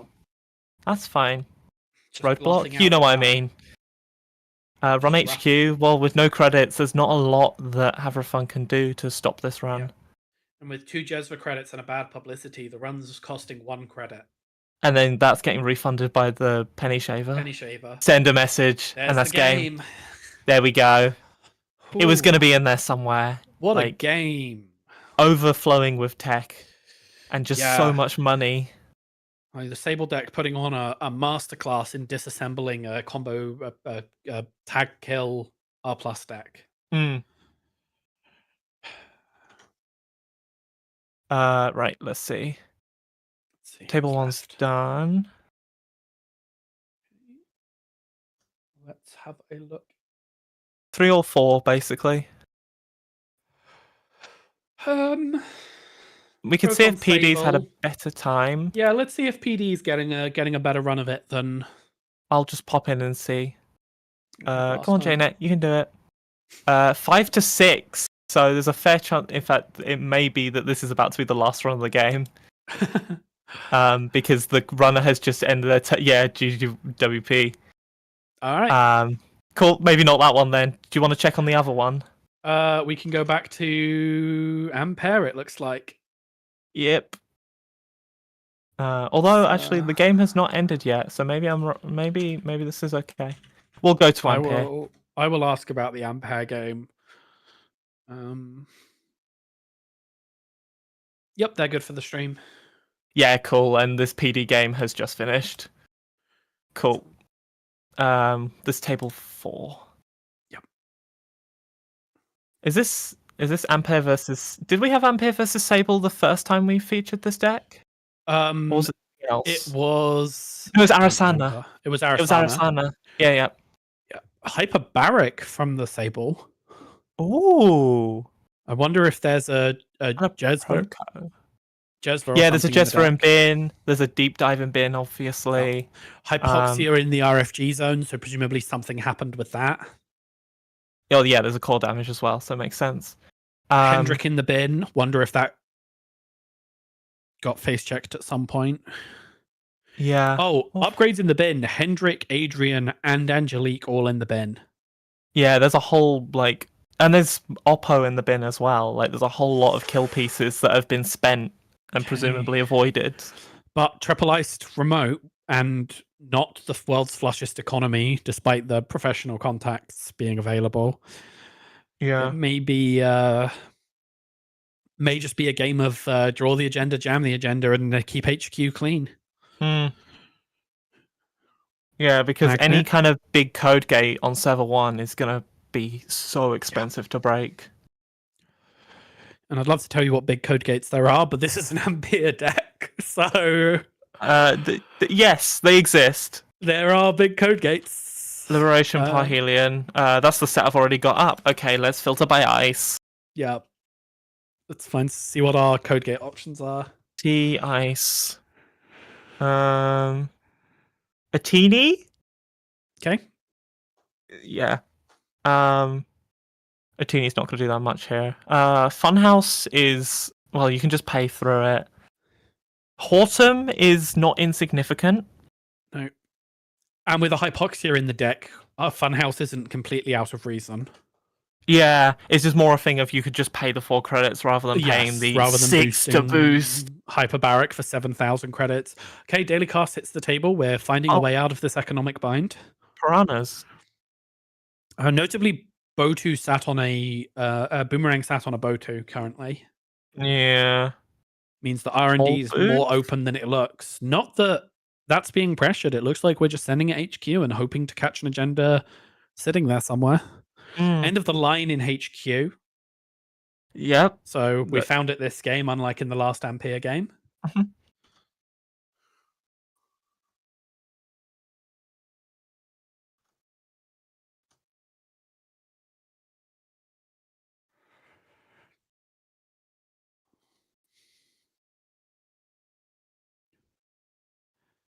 Jams and advances. I think just we're asserting server 1 is safe and putting the ball in the runner's court, and they don't have a response. Yeah. So we're going to take a score here. I'd love to see... it's not. If that were the tomorrow's headline, Vitruvius counter is so valuable here, though, for the ability to grab back Managam or Adrian or any of these defensive upgrades. All the kill pieces. What have we got in bin for kill pieces? I don't think anything. Right? Oppo's enabler. Oppo, yep, sure, because Hypoxia got RFG'd. Yeah. Greasing to fast advance? Potentially. I wouldn't be surprised if it's just to grab back a Managam and say, my game plan is to never have an agenda sit in hand. I'll draw it, I'll jam it, I'll score it, and just get jammy for the rest of the game. Yeah. Here we go. Now it's the run on R&D. Which is going to get the Cloud Eater. Oh, boy. I mean, with that, it might be Vitruvius for Charlotte for the economic recovery. I respect that. Although you don't have much for protecting the remote. Like, if you do that, install Advanced Charlotte, you're on 1. You can click up to 2. Yeah. You can't really protect a Charlotte right now. Yeah, true. You might grab a Greasing. Hopefully the Regolith has just showed up, and we're going to load-bearing Regolith our way out of this problem. Takes the 3 for the Cloud Eater sub. Fire hits the Boto. Shot out networking, so tag tech gone. Jezva and Thrice Hotel. So there's the Jezva. I did wonder if there was another Jezva coming up for the Hyperbaric. Going to be sad to lose that. Yep. Hits Boomerang. Takes the net. The 2. Going to 0 Makes cards. sense, Dead to snare. Whoa. I guess... Okay. No, not taking the 2. Spending the 7 with Cleaver. Oh! There's the snare. That's game anyway. Wait, no, doesn't have the not. money. It's too poor. Oh, too poor. Pain. Correct. Pain correct. and suffering right there. Oh. Yeah. Boomerang shuffles back. F. That is brutal. Well, we know a snare just got drawn, which makes running hand a lot more dangerous with only 5 cards left in the game. And there's the economic recovery Regolith. The load-bearing Regolith, the workhorse of startup. And it's proving to be the workhorse of restart as well. It's hard to beat. Ooh. 15 credits on a card. I mean, the thing I'm more concerned about for the runner is the fact that they have 5 cards left and are about to Yeah. have to discard one of them. Oh, for the core damage, yeah. We're on 4 hit points now, and a Vitruvius brings back an Angelique at any time, so we're on 3 hit points now. Yeah, this is suddenly looking real shaky. A second backstitching. We To know be there's a fair- snare in the bin now. If the marks rolled as R&D, then 2 backstitching gets you in handily. The issue is there multi-access left? Like, what's the runner's plan for doing something with those R&D accesses? Was there ever multi-access, or is the deck trying to win on singles? I mean, it's not. There's a deep dive in bin. Okay, so hold an influence count. Are we expecting to see another deep dive? 3, 5, 7, 9. Too much. Yeah, there's no more deep dives. The one deep dive is in bin. I count 14, and there's the 15th, which is the buffer drive. That's actually huge. It's sad to No, see because- that can bring back the deep dive. Yes, exactly. It's going to Still, cost John Zakon roughly 12 billion credits to get it Yeah, off. I was gonna say on one point as well. It doesn't even guarantee the win. Yeah, but it's not impossible. Backstitching R&D, if there was ever a window to try. Oh, we're just gonna I hope. mean, force a res, right? It seems reasonable enough. Yeah. Hit a Jaguarundi. Jaguarundi. Part of me is sad that the snare found its way into the bin, because table snare here would truly be the funniest of timelines. It would be. And Yeah, with only Spencer 2 Clare. cards left, I can't help but wonder if HQ gets run, you surely just Vitruvius the snare, put them on a 1 in 5 to die. Maybe. Tattoo. This remote so far proving okay. Yeah. I was about to say a second Jaguarundi. That's not how this works. Yeah, no. The Ampere list with its pile of cards. What would be our what threatening ice have we got left? Akini, as you mentioned. Seraph? Just an ablative. Okay, That's still nice. we better hope that this is a pretty Angelique on grabbing R&D. Angelique. Yeah, okay, in that case, server 1 is probably not the win. But also more pertinently, you can't get away with a deep dive anymore. Unless they've got... Is Pinhole in their card pool? I think it is, right? Yes, Pinhole is in the bin even. So if you can There's somehow... the Bobo. If you could somehow pinhole Ooh. to prevent yourself from accessing on R&D, Public you can. trail, Oh, end of never the line, mind. that's the game. That's got to be game, right? We know the end of the line's in hand. It got seen on access earlier. Oh, Ooh, last 2 cards were Inside Job and the Boomerang. We knew one of them was the Boomerang yeah. because it always comes back. Oh, That's harsh. Ampere Gaming. A harsh hit. Is Ampere undefeated today? I'm not sure, but I would not be surprised. Let's have a look. I think it is. Standings. Yeah, Ampere is undefeated. Yeah. Incredible. It's, I think since the day it released, or at least since he started playing that runner, it's the only identity that Lord Gatlander has played when it's available in the format. So if there's anyone that's going to pilot it to undefeated, it's him. And he has gotten very good at piloting a miserable pile of cards. We always say at locals that there's no one better at looking at a hand of absolutely nothing and finding a way to murder you with it. As we got to see in this game. So, gosh. Maldita Boto is such a horrible Basalt R&D. Spire in hand. Yeah. Oh, and the Makes pivot. sense. So even if the combo pieces were missing, they were They going were to show up in in reach. very short order. What have we got? Have we got anything left? I don't think so. No, that's it. Everything reported. Okay. In that Cool. case, we're going to go to lunch. Yep, Lunch we've got- will be ending in 56 minutes. So everyone's got just about an hour. We'll be carrying the next round roughly on the hour. And we will be having a changeover in commentary. Yep. I believe. Yeah.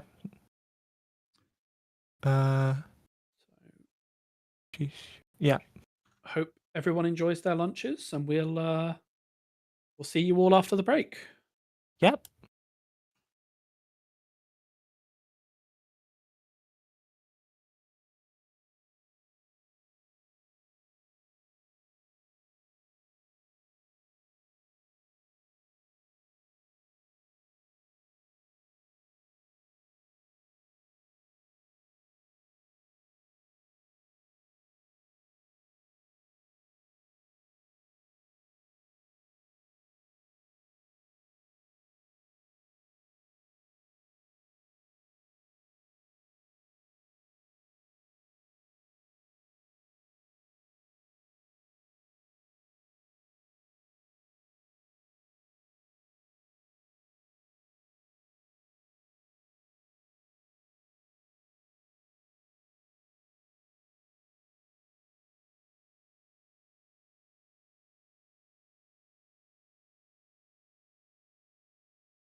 All right, y'all, welcome back to the Off Meta Month restart event.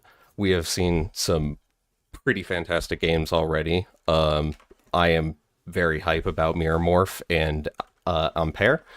Over lunch, we had a change of commentary. Well, first, Lucy might not be here until the next round or so. We shall see. But either way, we've got my buddy Eli here. Heyo. Harmon be offered to delay her schedule to come back and commentate, and I was like, no, that's fine, it's fine. I can commentate for a round or so, especially with my boy. So Yeah. we've got pairings up, and players are getting into tables. What is your take on the pairings? What do you want to watch? What do I want to watch? Well, what have we seen so far? Well, nothing. We have seen, we've seen Built to Last briefly. We haven't watched Tool. We watched Mirror Morph, Ampere, R+. I don't recall if we saw much of PD. Runner side, we've seen... I would like to see Ob, if that hasn't happened. I know you'd like to see Ob. Well, what does Ob look like? Like, because there's no... you can't pick, like, Magnum Opus reprint as your hack, correct? Yeah, pour one out for border control. That was honestly, I think everybody... that was, I think, a great part of RAM last weekend when it was like Magnum Opus reprint and everyone's like, what? But Ob still wasn't that playable. Or Ob wasn't even in there, so it was like whatever. But anyway. Oh. Yeah, no, I'd love to see Ob. All right. I think that maybe the players... Oh no, they're... Here, let me pull this up on the screen so that we can have something to look at and talk about. So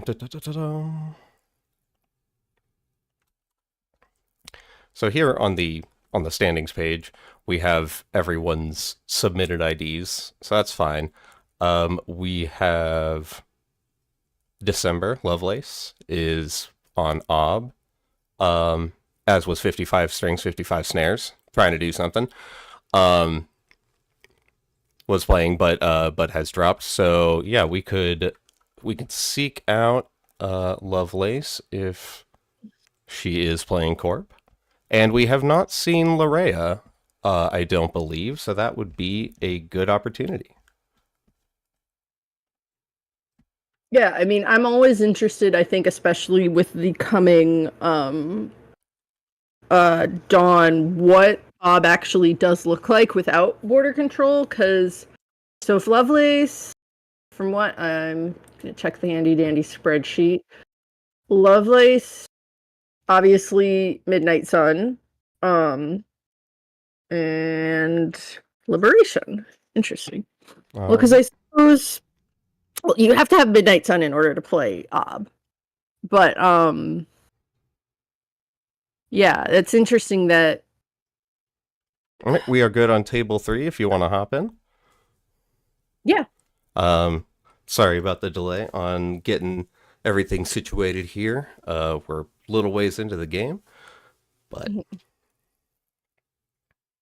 And then, yeah, because I think that makes total sense, because I think this last cycle had so many good Ob cards, right? So you've already got a triple advanced Totem, and an Archer, which I presume came about because of our friend, Eminent Domain. Eminent. Yeah, and so just checking Larea. That is Liberation and Uprising.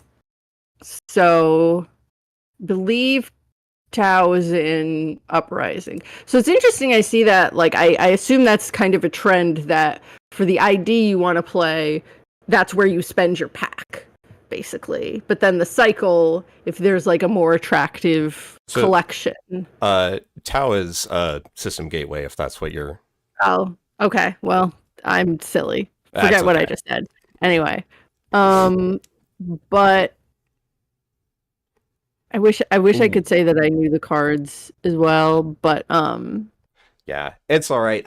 I've realized even from watching these games that it is getting a swap between the Hortum and the Hortum inner R&D. Just opening that up real quick.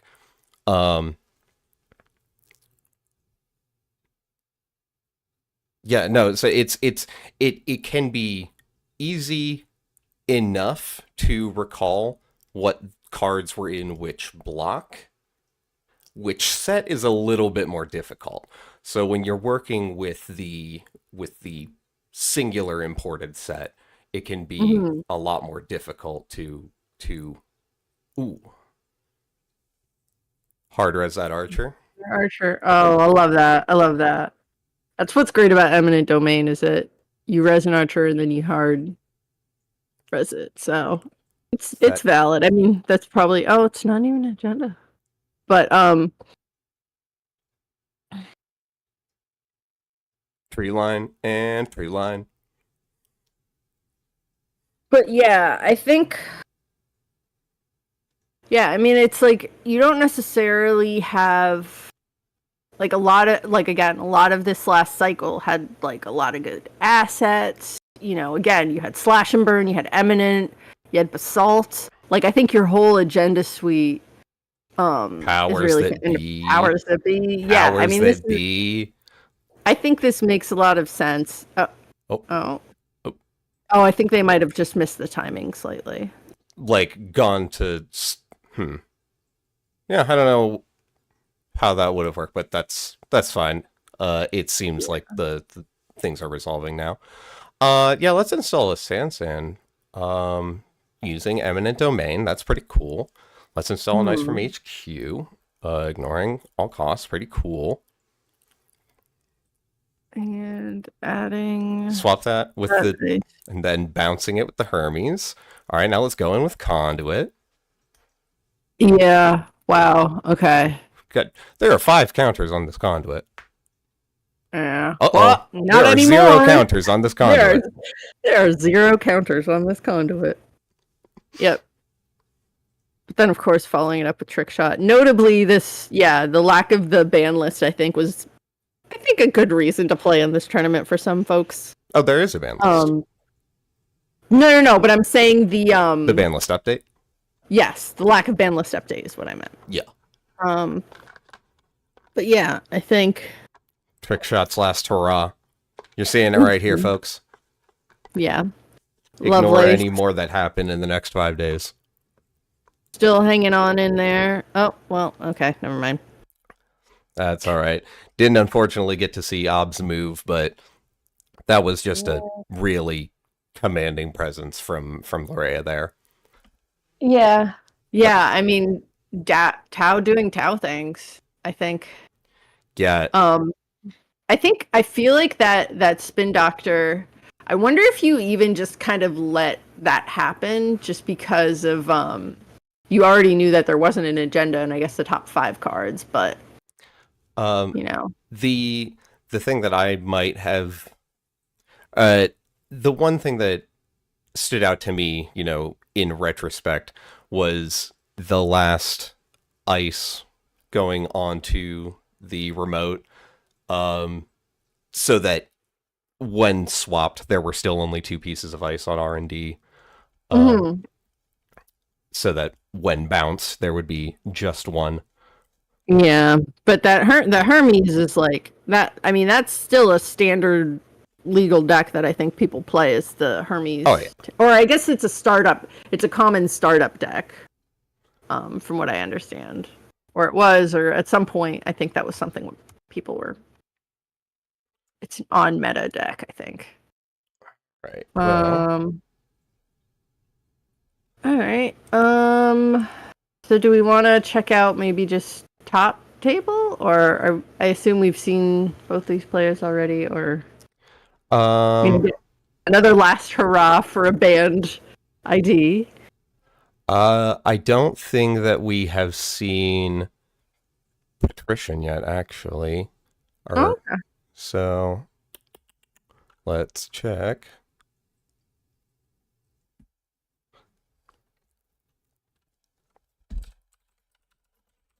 yeah. I think sometimes with Spin Doctor, you kind of like are instantly clicking and then using it, but I think it might have still been reasonable because you're trying to sort of dilute R&D, but yeah. All right, we are hopping in at table 1 here. For his first appearance, the Patrician is in a pretty good spot, I would say. Yeah, I mean, Banhar Steve, again, another reasonable sort of meta deck. I think something I was thinking about was the fact that, like, with you kind of have to pick something from, I guess, Ashes, because Bravado is key to like the criminal econ engine. It's such a good card. Everyone plays it. And there's 8 credits off of Penny Shaver.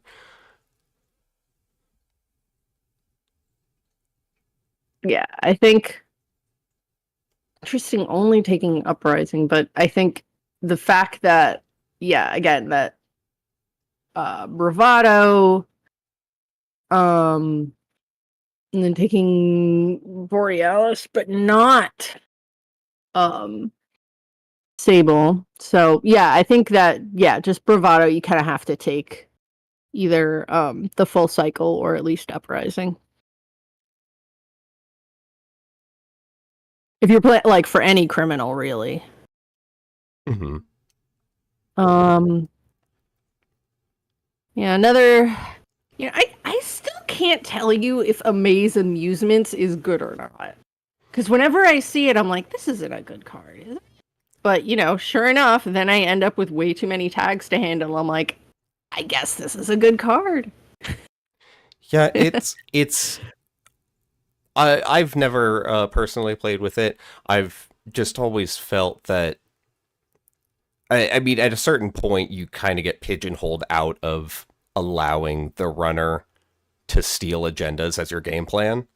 Mhm. Like, if you don't manage, like someone takes 6 points and you don't have punitive ready, well, Right. I guess we're going with option B, which is going to 7.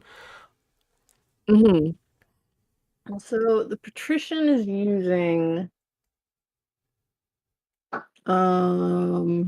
Herculean and Liberation. So does that mean the cycle is so there could be end of the line? Is that right, or am I Parhelian's end of the line, that sounds correct. I But believe you? it might, there's a send a message, so Amaze Amusement's gonna fire here. Mhm. So Funhaver's gonna have what, 4, maybe 3 tags here. Mhm. Maybe they know something we don't. They probably do, given that we can't see what cards are in these players' hands. Yeah, I mean this has Gaslight in it too, so I would presume it's got end of the line. Um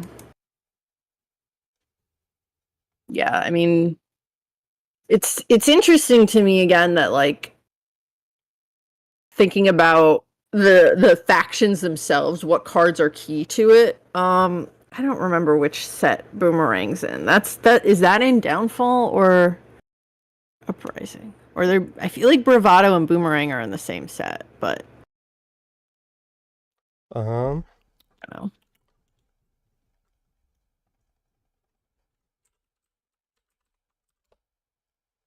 Boomerang from Uprising. Yeah. Okay. Yeah, because I think that's what I was thinking was that Boomerang and Bravado are in the same set, so you kind of have to take it. Yeah, there we go. There you go. There you go.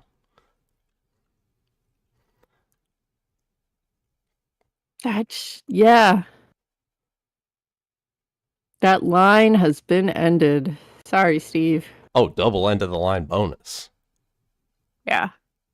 Yeah, Bang, so bang. again, Amaze Amusements gives R plus some money when the runner scores. Or cards, or, it does what it's supposed to do. Yeah. 3 trash costs is nothing to sneeze at. Yeah. All right. Yeah, I mean, I think I always feel like defensive upgrades in NBN are sort of underrated. Like, I'm surprised nobody tried to play like Red Herring. I remember if it was legal for RAM. But like something like Red Herrings used to be like really popular, even though it's like, this isn't that great, but it's like, I think you could play Red Herrings because it's you're charging the runner to steal an agenda, and then it's like, oh yeah, and then you like putative them or whatever. So like, I think one thing that was popular also for RAM was like people were playing Bernice Mai, which is like, it literally just gives a tag, it's like, whatever, tag. But again, those tags can do a lot, especially if you don't have a good way to deal with them. All right. I just popped in here to this table. Well, it's table Cobalt versus Getlander. Getlander, I believe, is the one playing on pair, and is running Nice. as that rules. Also, there's a bit of a board going on. Most notably, it's a little hardware off to the side here. Oh yeah.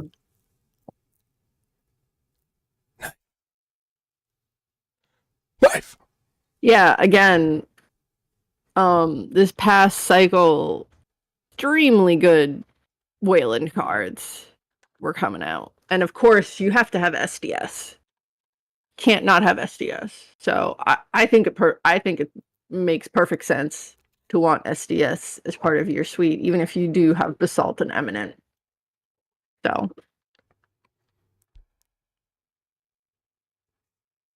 And again, ETL with tree line.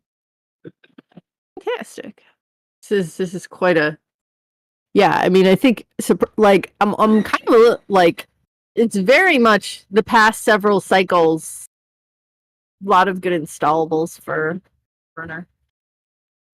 Cobalt learning in real time that Leech Malandrahem is a non-bow. This must be what you were trying to do. No, I know that doesn't work. Oh, no, that's for me. I thought it worked. It's funny you said that, because when I was playing in RAM, I forgot that I was like, oh yeah, Melon Dragon. But I realized, I think in my first game, oh, this doesn't work with E3. Mammon works with E3. Not the one that bypasses though, but I still think, Mr. Hand's still a valid solution, because playing as you got your boomerangs, but you need a backup for your boomerang. You can't always boomerang. Yeah, a good core player will go to some extent to invalidate your boomerangs, and and notably, all 3 boomerangs are in the bin.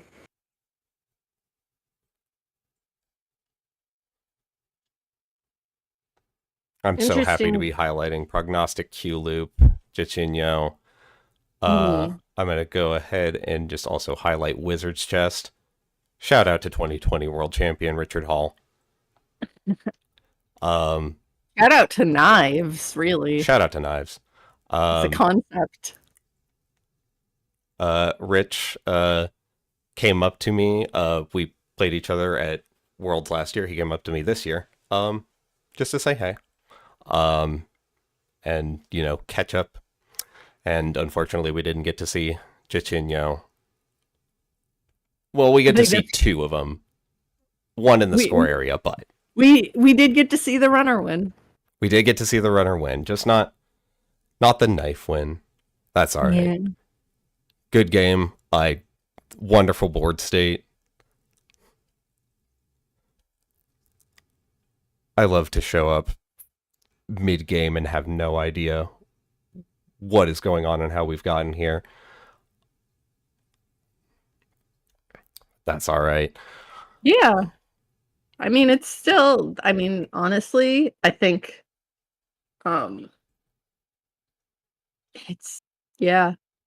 it's fascinating to see, how many tools each faction even still has. I think Criminal makes out pretty well because, again, Boomerang and Bravado being in the same set makes it an easy choice if you want to play a Crim. And then the choices between, do you want to play Sable or not? I think. I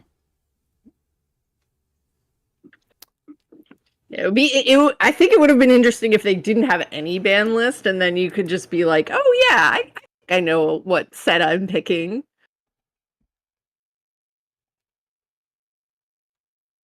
It's the one with the boat.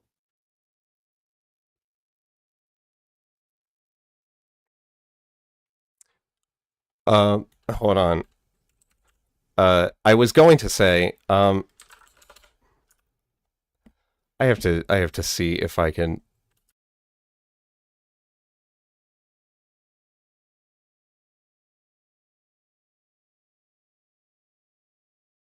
Do you have any other games to watch, or?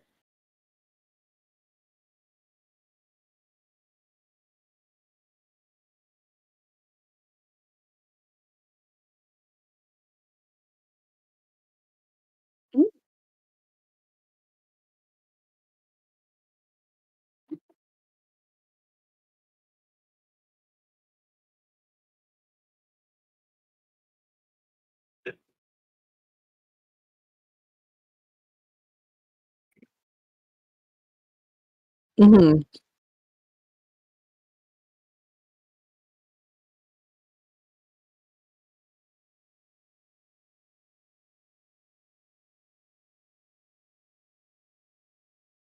Okay. And again, the game is also over. But yeah.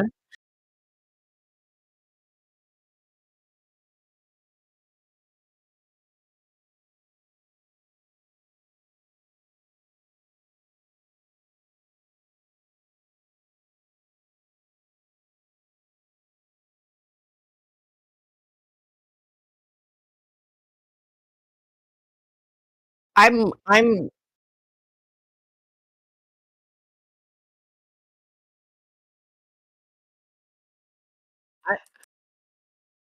just surprised that their Matryoshka managed to survive a Stavka.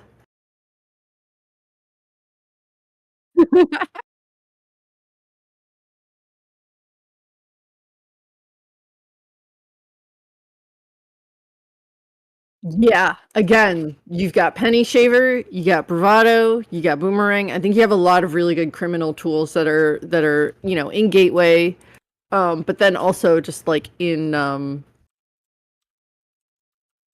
that one thing. I guess it's Uprising. But yeah. Is there one more game going? Yep. Let's see here.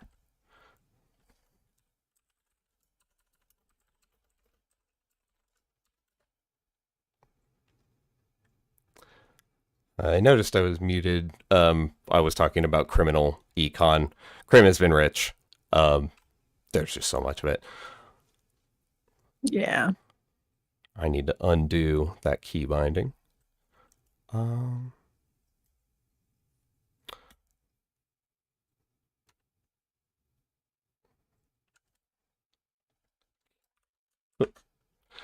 right, let's check in here with the final table that's going on. Got Hoshiko versus Tool. Two worthy opponents. 3 core. And 6 to 5 now.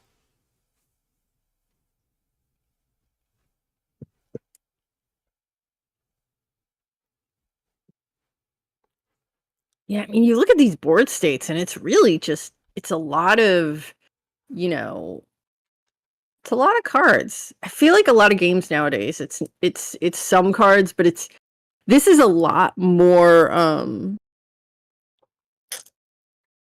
vertical, I would say, than the current meta. Not really a lot of asset spam going on here. But yeah, I remember when Hosh initially came out, it was like people didn't really play her much, even though it's like I had thought like, oh no, this is good. You can play it with Swift, you can do this, you can do that, you can do so many things with Hoshiko. I think at the time, it was because Max was still legal. That's why people weren't really playing Hoshiko in Standard. But then it's like, yeah, absolutely. Yeah. I have RFG. Oh, I guess it's from Gachapon. But yeah, I mean, I think for Anarch in particular, I noticed also that like you had some pretty good cards in Ashes. However, if you really want to build a functional Anarch econ, you really do still need, Steelskin and Strike Fund. Or at least yeah. I mean, those are in the same set. I guess we haven't seen Steelskin and Strike Fund are different sets. Oh, yeah. Well, I guess you have to choose between them, really. At least if you want to play Hoshiko. But yeah, I think... Yeah, because they are each in a different block that is not Ashes, so... Right, exactly. So... But yeah, I think it's interesting picking Hoshiko, because then it's like you have to choose basically between the companions as your engine versus other really good cards. Is Hoshiko in Uprising or Downfall? I don't remember. 66. I believe that's Uprising. Okay, yeah. So then you can still have access to Boomerang, and Botulus is in System Gateway or System Core Gateway. Although I'm not seeing Botulus in here, or unless I'm missing something. Does not look like there are any Botuli. Yeah, but I mean, your breaker situation is pretty solved, right? Because you have your cleaver, you got your buzzsaw, and then you have Boomerang. That's all you need. Yeah, with a setup like this, trashing Steelskin to draw no cards. Yeah. Shuffle it back into the deck. Or shuffle Boomerang back into the deck. I mean, this game's very tight right now. I think this is I've given up on the remote. Let's see where the agendas actually are.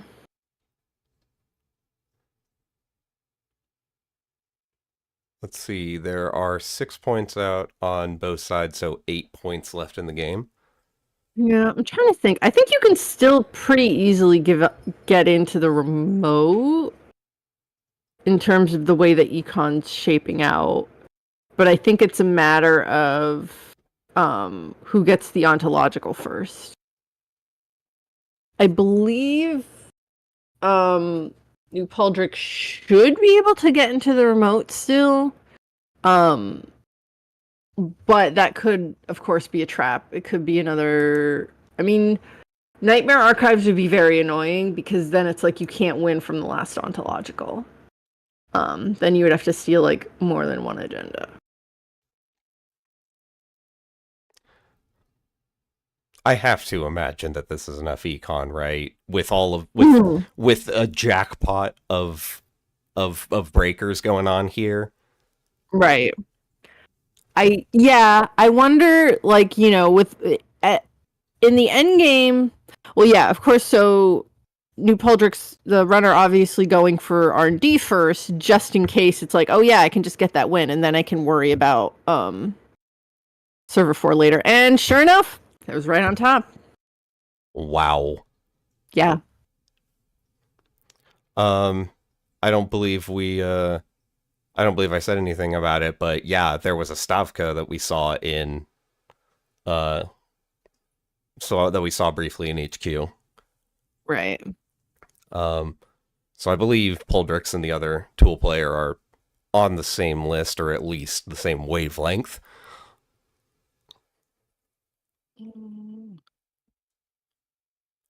Yeah, because I mean, maybe it was an agenda in the remote, but I think that was like pretty much the best play you could have gotten, because it was either you top deck the ontological or you have to fake it in the remote. Well, let me ask you a question here. Just looking at this board state. HQ or server 4? Mm-hmm. Which one do you think is more secure? HQ probably. I agree. Yeah. If they don't steal the agendas, you're not going to deal the damage. Well, that's what I'm saying, is that, like, as the runner, you can plan your turn, you just don't know where the agenda. You can never truly know where the agenda is, but I think that's like the play that you make, is that you check R&D first when it's like at 10 cards or 7 cards left. You see if you can top deck an agenda, and there was an agenda in the remote, see? Which makes sense. But, like, I think there, as the corp, you were just kind of hoping to top deck the ontological, because otherwise it's a little bit more tricky. There's more of a risk. But yeah, no, I think that was clearly that was a Netrunner game. That was well played by both players. So, I think that could have gone either way. Yeah, all of these games have been. I mean, obviously, like, you get a couple of. Sometimes you just touch the agendas, and that's the way the news goes. But when the games get going, they are super interesting. Yeah, and again, notably, the runner actually tanking the core damage on 2 out of 3 of those Nightmare Archives. So I think that would have also been key to that, which I later realized, noticed after. But yeah, I believe that's all the games. That is indeed all the games. Well, how is the timer going? Round 4 ends in 6 minutes.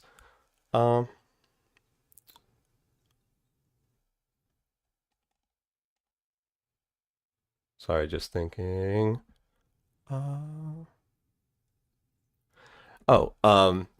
I am also interested. Lucy will be back next round, so I'll ask her then. But next week there's going to be another restart event. I'm tempted to play myself. We'll see. We'll see how that goes. Is that going to have the new ban list update? Oh, is there another restart tournament, or is it another OMM? As far as I'm understood it, it's another restart event. Oh. Cool. If not, there is at least going to be something next Saturday. Mm-hmm. And then it will be a mystery, and then it'll be a nice little surprise gift to y'all. Let's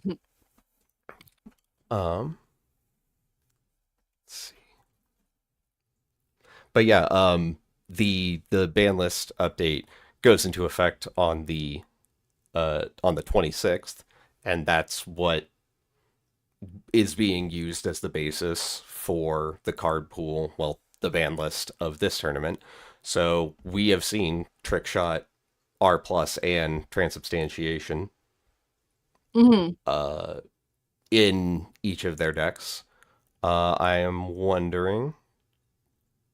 Oh, I'm being told that it's something called Time Traveler next Saturday. Ooh. Hopefully we'll get some more info on that in just a bit. Yeah. I'm trying to look for a list of all the off meta month events. But yeah, I mean I think off meta month in general has been honestly kind of fantastic. Just seeing all the different things people are doing in different permutations of like I love limited formats honestly, and I think a lot of other very high level players share that same love. So I think it's really interesting to have that combination of like high level players who are very excited about deck building. And then, folks who might not be as familiar with the entire card pool, but know a very specific card pool that they're excited about. You know what I mean? Right. Absolutely. Yeah. I found. Let me actually zoom in here a little bit. Yeah, there we go.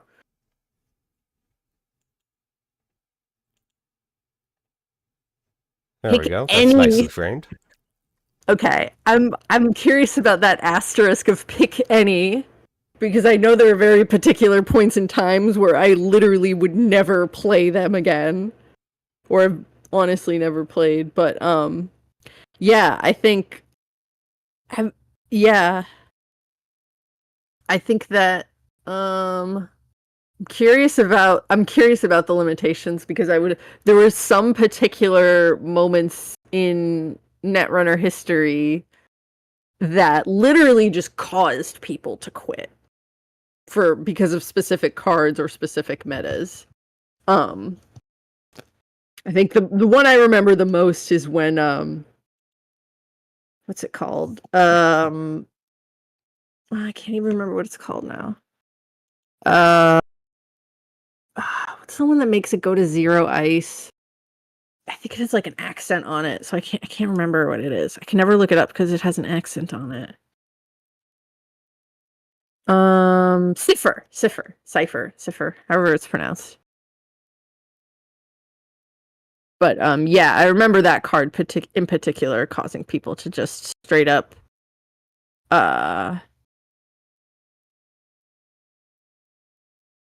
you know, leave the game, which is unfortunate, but wasn't as balanced as it is now. Well, I'm sure that will have been placed under consideration by the time the limitations have applied. Which will be, I misspoke, I said Saturday. This will apparently be on Sunday. Same time, same same starting like time of day as this Same event, but a day later. And I believe that we just had our host, Lucy, rejoin us. Lucy, how's it going? It's going well. I had a lovely lunch and it was enjoyable getting to watch the commentary rather than having to provide it. But I'm back and it looks like we're going to be trying to get round 5 started shortly.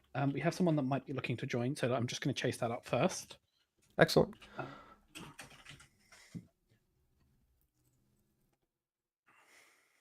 And probably there'll be at least a 5-minute gap if you both want to take a break. And we can get round 5 underway. Yep, we can hang out for just a couple minutes here. Let me throw on some background music. We'll be right back.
had at least one person concede because they were playing what's it called? Clan Vengeance Max.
Transmitting signal.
All right, we are back with round 5. We are just getting set up to start here. Remind me again what the matchup is we've got going on. Yep, this will be Dausalonga versus Reality Plus. Oh, yep. And how long do we have until the round starts? It is pretty much imminent. I think 2 minutes or so. 2 minutes. All right. And Eli, I believe. Oh, sorry. Go ahead. No, go ahead. I was just going to say, Eli, you requested this matchup. Yes. Because I saw that both of these decks seem very powerful. The Tau deck seems obviously to do better against Glacier, but again, that R plus deck seemed to be pretty good at sticking those tags and then ending those lines. Yep. So the R plus deck is on Liberation Parhelion. Parhelion very noteworthy for containing end of the line, and Liberation noteworthy for having a lot of powerful tag cards like Oppo Research and Behold. Yeah. As well as Oracle Think Tank. We also know this deck is on Amaze Amusement, so if we see an upgrade, it's likely to be that. On the opposite side, we have Lorea's Dao, which is out of Liberation Uprising. I have seen this deck on stream before, but I cannot remember if it had any particular party tricks other than just do good Dao things. So it'll be interesting to see how that plays out. Liberation, obviously, a very, very strong set for Shaper with Trickshot. Uprising, a very strong set for Shaper with both Simulchip and self-modifying code. So Liberation, Uprising, kind of your default restart sets if you're looking to build a Shaper deck, I would imagine. Yeah, I think it was just like good Shaper cards. Yeah, I mean, good Shaper cards.deck is a very reliable way to play, especially on a 40 card list where you can draw them with a lot of consistency. Yeah. Yeah, again, I think the other key component of the R plus deck is that it has Gaslight, and I think that like Gaslight with end of the line, like that's basically what you need.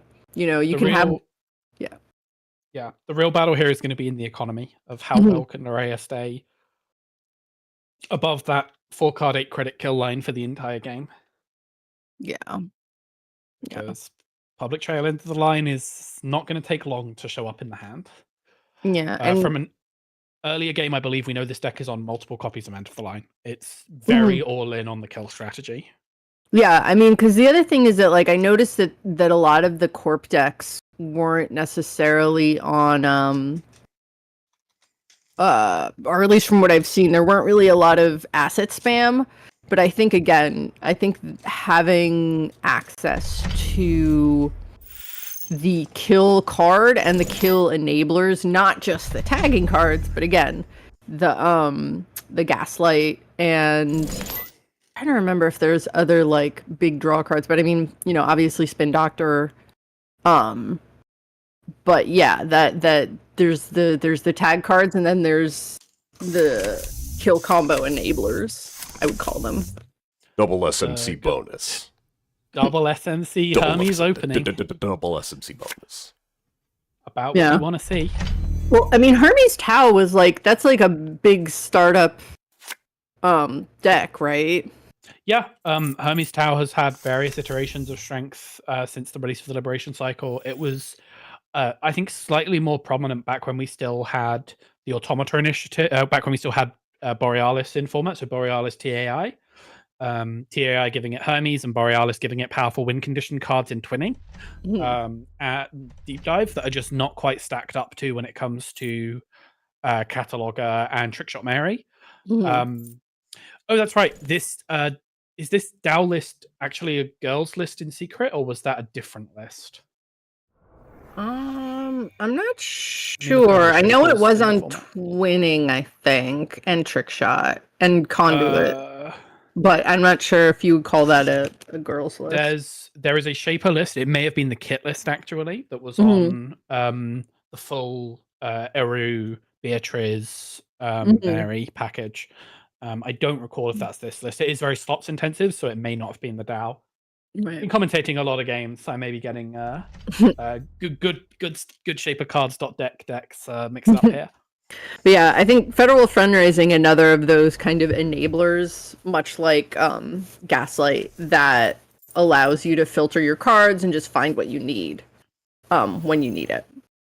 Notably, we haven't had SMC cracked for Parisha, so we can probably safely assume there's no Parisha in the deck. Mhm. We're also just letting the Fed funds fire, which it's Oppo research avoidance, but it's certainly going to give Haverfun a much easier time assembling whatever it is they're looking to do. Right. Now, there is a reasonable world where you assert here, MBN can't really tag and bag me if I don't interact. So just playing a very slow Shaper setup game, waiting for some agendas to get scored to let you create openings for yourself with Hermes, and playing this much slower, much more turtley game that it looks like Rare is opting for. Yeah. Although saying that, who can say no to the value of a trick shot when you've got 2 SMCs on the table? Yeah. Well, yeah, of course. I mean, I don't think it's entirely unreasonable to kind of have that mindset. Just because in terms of like the actual like proactive play that NBN can do, without like the, an aggressive agenda suite, it might be hard to force the runner to do something they don't want to do. Absolutely. Taking the tag on the Tsarevna rather than opting for the SMC search. Tsarevna, not the reason you pick Parhelion, that's definitely end of the line, but certainly a nice card to come alongside it. Mm-hmm. I think they're maybe going for the... With 6 credits, we must be cracking some SMCs now, yeah. Mm-hmm. Only need 2 credits left over for the federal fund, and with 10 credits in the bank, you'll probably find trashing that for real credits as well, which looks like is going to happen. Oh, you know what? I think that was the idea, was that they didn't want to use the SMC until the successful run so they could get the Carmen cheaper. Rather than putting it down for 5, yep. Yeah. Although on clearing the tag, that's another 2 credits for the clear, which is what you'd save on the Carmen. That's true.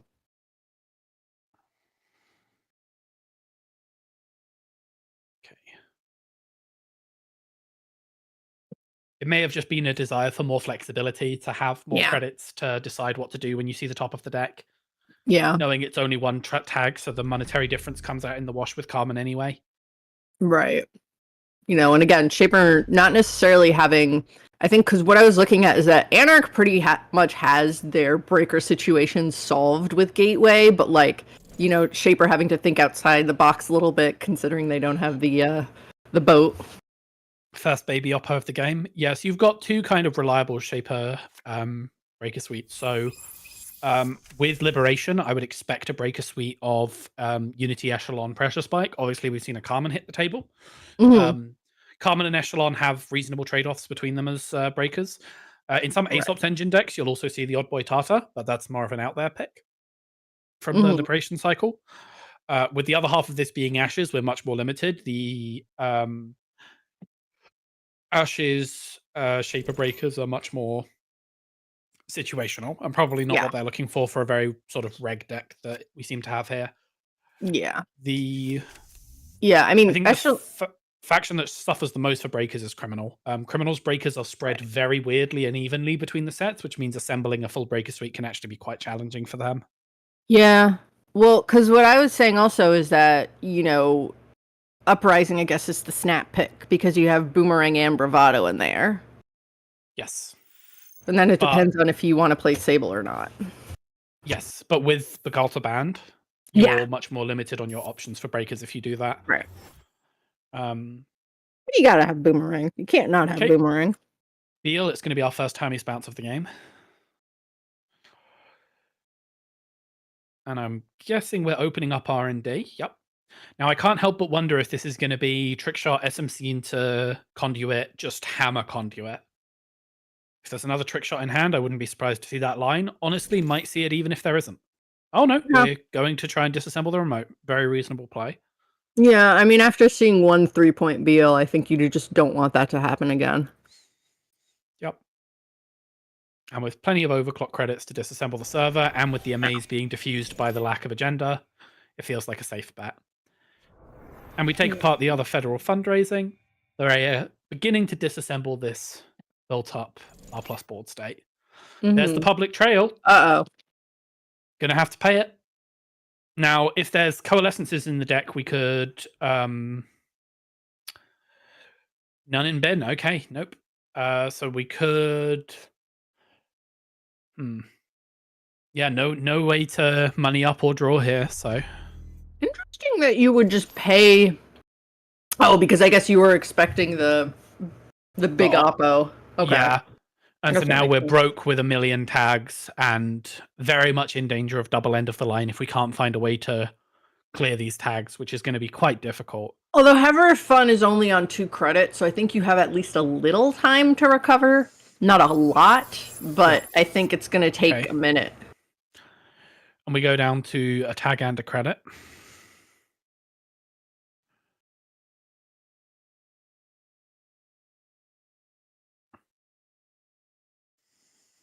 Next turn, daily casts popping, giving Larea the money needed to clear that final tag. Yeah. I mean, in this situation, I don't remember. I guess does Haver of Fun have access to YDL, or I assume not? With the card pool in question, yeah, full liberation cycle, liberation pool. Oh, okay. So we can Okay. YDL. Right, but this deck doesn't seem built for that. More, No, I would expect our bounce back economy to more come in the form of just fairly typical economy cards and relying on the R plus tags efficiency to keep you afloat. Yeah. But yeah, again, I think sometimes when you're trying to get the runner down to low credits, you yourself can't necessarily land the kill. Like I've hit that situation a lot of times, which again, that's why you always have a backup scoring plan. Okay. Jammed card gone uncontested is a Marilyn. That's certainly going to help with the economy in the long run. Although the runner successfully recovering here with a daily cast and another SMC on the table. That's the full breaker rig as needed now being presented. Although with SMC simulchip, I suppose it already was due to the timing between those cards. Simply a matter of having enough funds for it. Yeah. And drawing up, presumably looking for some funds.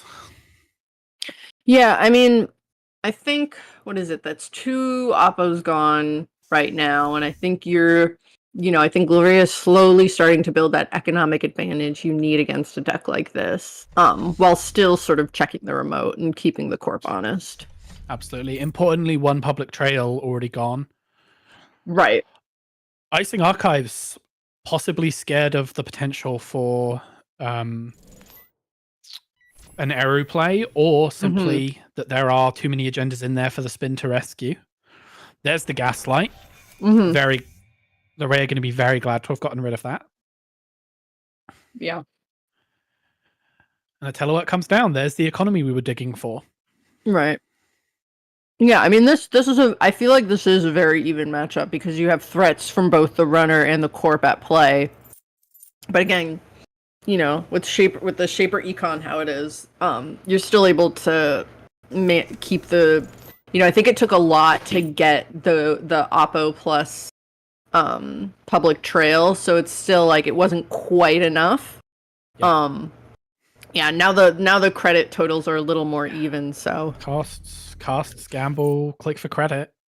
We are very much 2 players just staring down at each other, waiting for the other one to make the first move, and it looks like Haver of Fun is putting out that first move, jamming an agenda into server 4 and saying, come and get it.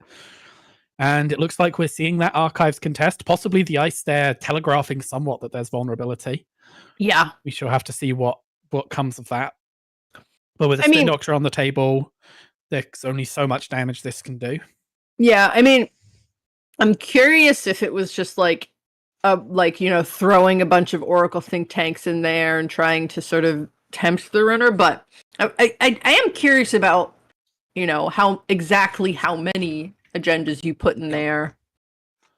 We did see oracles being used to efficiently poison archives in the last R plus game we watched, so I would not be surprised to see a similar move occurring now. Yeah. I think against Tau, though, of course, you run the risk of losing cards to Hermes and then, the swappy swaps. We expect to see an SMC crack here to make use of those overclock credits, and there it goes. Yep. Bringing out a Unity. The question is, are we going to look to simulchip anything by the end of the turn, taking advantage of our self-trash, or are we going to leave that for the last SMC to piggyback off of? Okay, so revealed cards in the bin. We had a Gaslight, a Behold, an Oppo Research, a Spin Doctor. That's quite important to know. There's now only one Spin Doctor left in the game. And the Oracle Think Tank, adding some poison and being used to gain credits. Yeah. Going for the full value buyer bands run back for the clear tag. Yeah. So presumably the other two cards that were shuffled back were in fact agendas, if you're leaving the Spin Doctor in there. Yes, I would assume so as well. Getting the rare full value buyer bands. Oh, and discarding for turn the Conduit and using the Simul chip, which is available from the SMC crack, to bring Conduit onto the table. Threatening to just open the game up on R&D and putting the ball back in Havrafun's court. Yeah, I mean, 21 credits and a casts. This is a lot of economic threat coming from the rare. Yeah, I mean, this game could really go either way.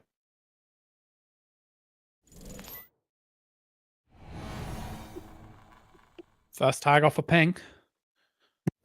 Now, the real danger here is just getting tag stormed out from, for example, hitting a, ping into Behold or similar. There's a number of ways that this run could convert into an insurmountable pile of tags. The Seraph is certainly one of them, though I imagine with 21 credits, the lose 3 credits option is going to be taken.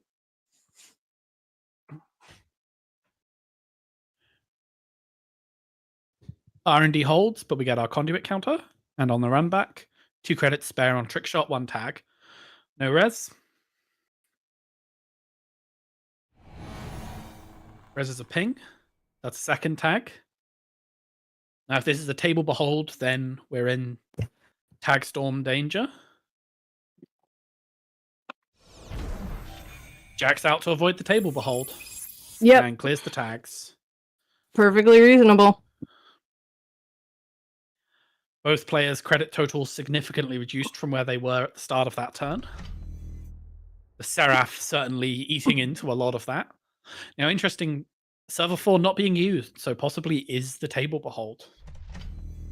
Yeah, I mean, it's like, I think this is a game where, as the Corp, you realize that you have to be able to either force the runner to make a mistake, I mean, as often is the case against Shaper, or just, play absolutely perfectly.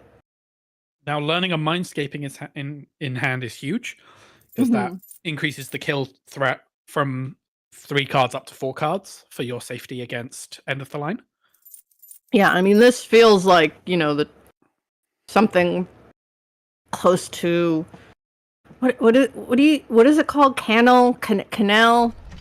I can never remember what it's called, but this feels pretty close to that. Yeah. Yeah, I mean, Seraph is always like a super scary kind of ice. And having it on R&D to receive those Conduit runs is definitely something that Haver-of-Fun is going to be happy about. I mean, it's also Starlit Night. It's also the kind of ice you literally just never want to deal with. So even swapping it to another server is like, all right, I guess I can swap this to archives if I really, don't want to deal with it. Yeah, swap it to archives and then bounce the archives ice is definitely the play, I think, if we touch an agenda here. And we do touch an agenda here. We need to clear that tag, but there is an argument for and a send a message. Ooh. This may have to just be a run back with Conduit now that R&D is basically free. But with only 9 cards left in the deck, the question is, where are the agendas? It's plausible that a lot of them have ended up in HQ now. 2 tags to deal with. What did the second tag come from? I think it might have been the send a message or res the ping during the run. Yeah. Yep. Okay, cleared back down. R&D looking much more vulnerable now. Especially with that 2 counter Conduit on the table. And only 9 cards left. Yeah. I mean, Seraph 4, it might be the Behold. I mean, if I was Haver-of-Fun, I would really have wished that was the Hollow Man, but, it is very likely to be the Behold. I was going to say, to me, that's a table Behold until another card goes on top of it, at which point it's a Hollow Man. Yeah. But that would be like the super, big brain play to, have that just be the Hollow Man the whole time. Discarding one card from hand behind a Seraph could just be an agenda asserting you're not going to run the Seraph. Mhm. Pure econ turn from Larea trying to get set up to contest again. And another one. If Larea takes too many turns off, it might open a window for Havra to purge and get that conduit counter back down to nothing. Oh, Obviously yeah. a very expensive thing to do, but if both players are just staring at each other clicking for credits, and the overinstall basically confirms the table behold. Now, double advanced, importantly, no checkers Scion in the format here, which means that is much, much less scary than preview it could be. I mean, are there any traps in this deck? There's not many traps in the format that are advanceable. Urtica would be your big one here. 4 damage Urtica to try and set up a kill. Opting for the run on the remote with the back half of the trick shot rather than following through it. Looks like we're going tag me, taking the funhouse and just touching as many cards as possible. With only 6 cards in the deck and a number shuffled back earlier by Spin Doctor, the density is probably fairly even. 4 accesses and nothing though. Yeah. We do have 2 clicks, which means we could just run back twice and see the entirety of R&D, but there's a very real reality that the agendas are in Server 4, in Archives, and in HQ. Yeah, I think just ditching the tags is a very reasonable play. A Purge leaving Server 4? What's in Server 4? It might be the Urtica. Oh, I mean, is there influence for it? Yeah, that's what I was thinking. Because if it's 2 end of the line... and 3 Maryland. Urtica's 2 influence. I don't think there's any other. I don't think there's any other advanceable traps in Liberation Parhelion. Right. Because Cerebral Overwriter is in Ashes, and Checkers Scion is in Midnight Sun. Yeah. And Liberation didn't give us one. Right. So if that's not an agenda, it must be an Urtica. Yeah. Yeah. Which, with only 3 cards left, I mean, it can't be checked. I'm trying to think. I feel like I don't know if there's the influence for it though. Because is it 2? It is 2 end of the line. Yeah, 2 and 2. Well, we've not seen any yet, but I believe it is. Yeah, and 3 Maryland, maybe 2 Maryland. We've seen some mindscapings. We've seen a mindscaping in hand. Right. Yeah, I can't imagine there's the influence for an Urtica. But there's.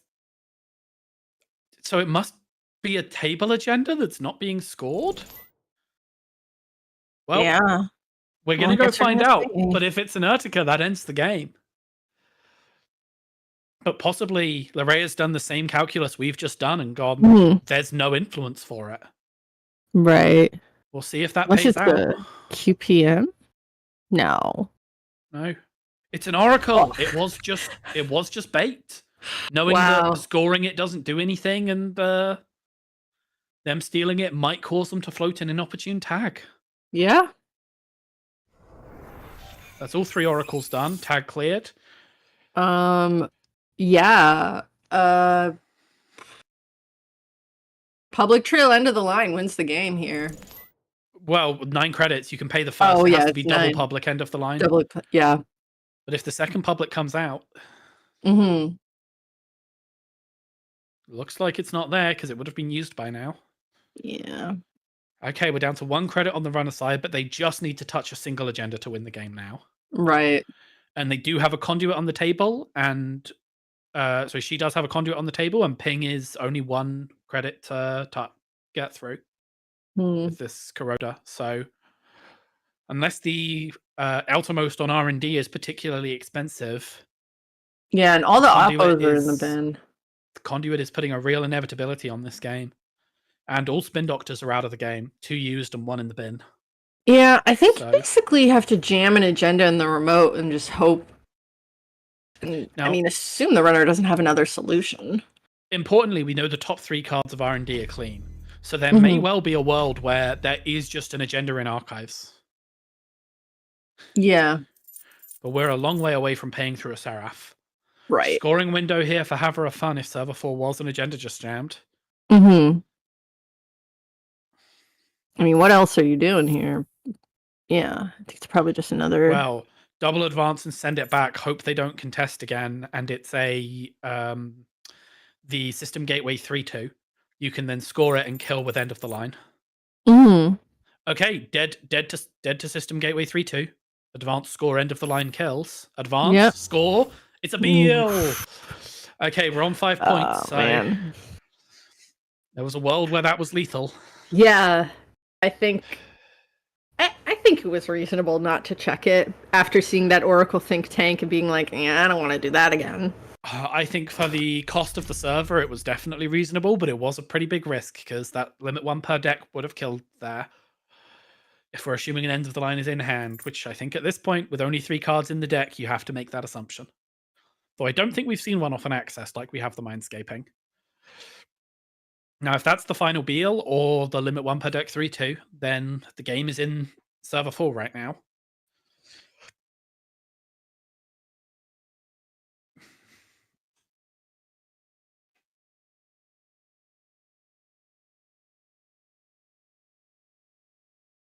Looks like Lorraine is just going to take her time and decide what the path through this is. Yeah, I mean, there's not a lot else you can really install in there to trick the runner. I mean, there is. Top of R&D is still known, but the 2 underneath it aren't. So just hammering through R&D and checking the rest of the deck is a possibility. Yeah, I think you make the assumption that the agendas are in HQ if you're not really seeing anything on R&D. I think so, but the 4 face downs behind a Seraph feels there's an end of the line confirmed. 4 face downs behind a Seraph very much to me smells like we might have said, you put the Seraph here, you're never going to run it. I'm actually safe to disc. Very curious to see if that's where they are at the end of the game. Going full tag me on the Funhouse with 2 cards in hand and an end of the line. We're saying the game ends this turn one way or another. Probably true no matter what, with server 4 likely being the game-winning agenda.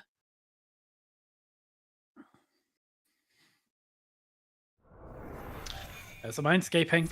I think hand is clean, and I think Lorrea agrees. Now, nicely, we can just go full send into Seraph. There's nothing that can kill us here. Technically, a Nightmare Archives could. And Bin is clean. Where are the agendas? Jeez. Wow. Okay, yeah. Well, going back in hand. One last break just to break the 2 net damage on the Unsmiling. And hopefully that converts into an agenda, because otherwise that's game.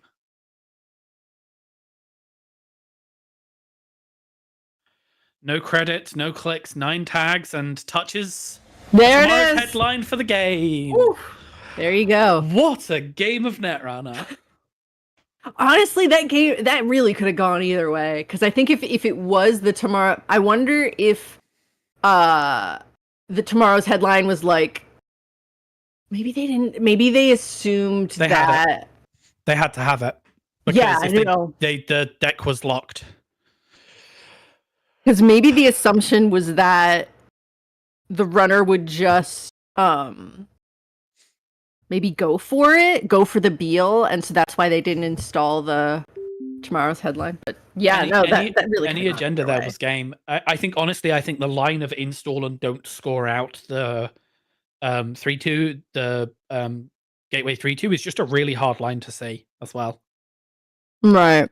Well, I mean, it's like, yeah, I think that Oracle think tank was definitely just leaving the think tank in the road, and it's like, what is that? Yeah, there were so many possibilities that could have ended in death, and Lorrea navigated them perfectly.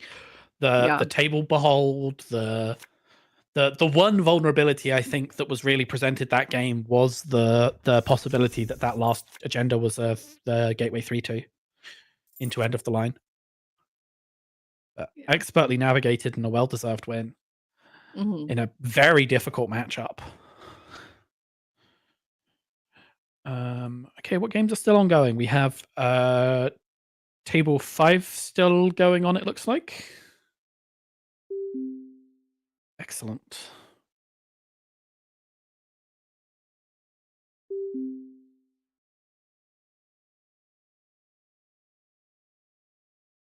Yeah, fairly similar looking R+ over here, but more of the regolith Oh, and Reaper function already in the bin. Another way to spend your influence. Maybe this is closer. Yeah, I think this is actually closer to Canal because it's the horizontal kind of deck. Two Beholds, 2 Spin Doctors, 2 Oppos, 1 Reaper function, and all 3 Regoliths out of the game, as well as all 3 balanced coverages. I don't think you need the right. I don't think Strawberry Pudding needs those Regoliths too much right now. not on 24 credits, but one of these face downs is probably a Seraph. Mm-hmm. Being on the Liberation card pool for the Oppo research and the Behold means that there's not much reason not to run it, unless we're only on the first half of Liberation. I'm not seeing any second half cards. Let me double check. Well, I mean, you have Hyperbaric instead of Unity, so yeah. No, Strawberry Pudding is on Liberation. Is on full Liberation. So it's Liberation Parhelion here on the Corp side. And then on the runner side, we are looking at Ash's Midnight Sun. Mm-hmm. Midnight Sun, very important for cards like Pinhole Threading. And then Ash is obviously giving you Bravado, giving you Boomerang. Interesting to opt, though, for only the first half of Sable's Mark package for going the sets in Parhelion. Yeah, I mean, you really just need the Carpe Diem, and then your Swift. Yeah. The back half was much more tech pieces like backstitching. So backstitching is first half. What were them? What Mark cards are we missing? Hold on, let's go find out. What's in the back half? Info Bounty. Hold on. I think it's the big one that I can think of. Parhelion Mark. We are missing out on Info Bounty and Tunnel Vision. Yeah, not a huge amount of Sable support. I think all you really need is Carpe Diem. But yeah, again, the big things you're missing are actually your win condition, Wake Chip and Zenith Chip. Mm-hmm. You're forced onto using something like Twinning as a win con if you're only on the first half of the set. Well, this is probably, I would assume this is a twinning deck because you're playing prepaid. And again, Hyperbaric. Yeah. Yeah, the Chesva Hyperbaric I think is inspired. Honestly, I love that. Yeah. One Chesva in the bin, so not going to get the nasty double Chesva board state set up anytime soon. But with a full breaker suite, the most taxing thing here is any form of large code gate that's going to require getting that Hyperbaric boosted up. Mm-hmm. Sarevna, a nice easy break for Carmen. Yeah, I wonder if the Chesva was lost to like a face check on Sarevna or something. We can find out. The Chesva was discarded for hand size on turn 14. So possibly that also sounds reasonable. Yep. Now, from memory, this deck is on 1 of Deep Dive, and it's not in the bin yet. Mm-hmm. So that's a significant Midnight Sun win con being presented by this Sable deck. Mm-hmm. Yeah, I think you're in a position though where with this sort of bigger econ gap, trying to pull the Deep Dive off is a little tricky. But you might just have to wait a little bit. But yeah. Yep. I know with I was going to say with prepaid, sometimes ordering can be a little frustrating as well. Yeah. We've got 5 cards and 5 credits worth of professional contacts value left in the game. Mm-hmm. And then after that, we are dependent on, let's see what's left. All the daily casts gone, all the sure gambles gone, possibly 1 dirty laundry left, all the Carpe Diems gone. Really down to the end of the economic barrel here. It looks like we're going to be pro-co and clicking for credits unless... I guess there's an argument to buffer drive back in some econ. In which case, you're probably buffer driving back a cast for the highest possible credit value. I wonder if the buffer... Yeah, I mean, the buffer drive, I think, also lets you sort of tank whatever you need to for... in case you lose... that you can take the net damage from Sarevna and still be Okay, if you Yes. take the or maybe just for the deep dive after you do one deep Yep. dive. Yeah, this deck's on one copy of Deep Dive, so having Right. a buffer drive there as a backup copy is very reasonable. Yeah.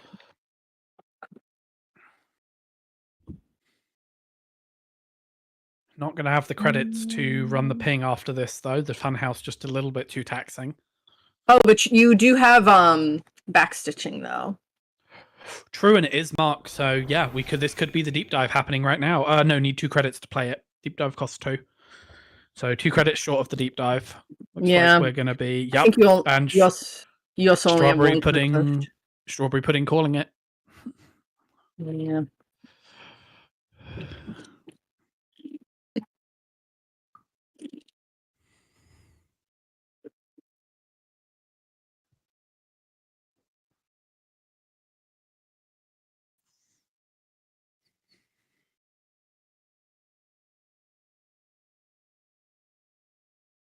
Yeah.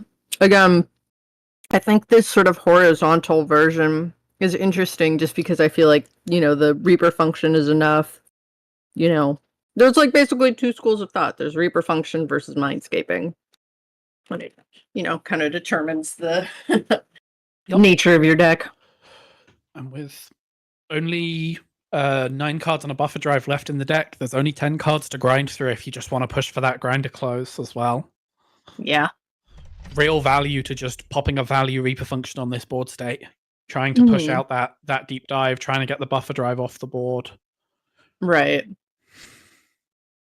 Really depends on what your other options are for manufacturing kill. Yeah, I think for the on the runner side, it's like, you always feel constantly threatened by everything on the board, but I think it's reasonable to kind of just try to maybe econ up a little bit and then wait for your deep dive turn.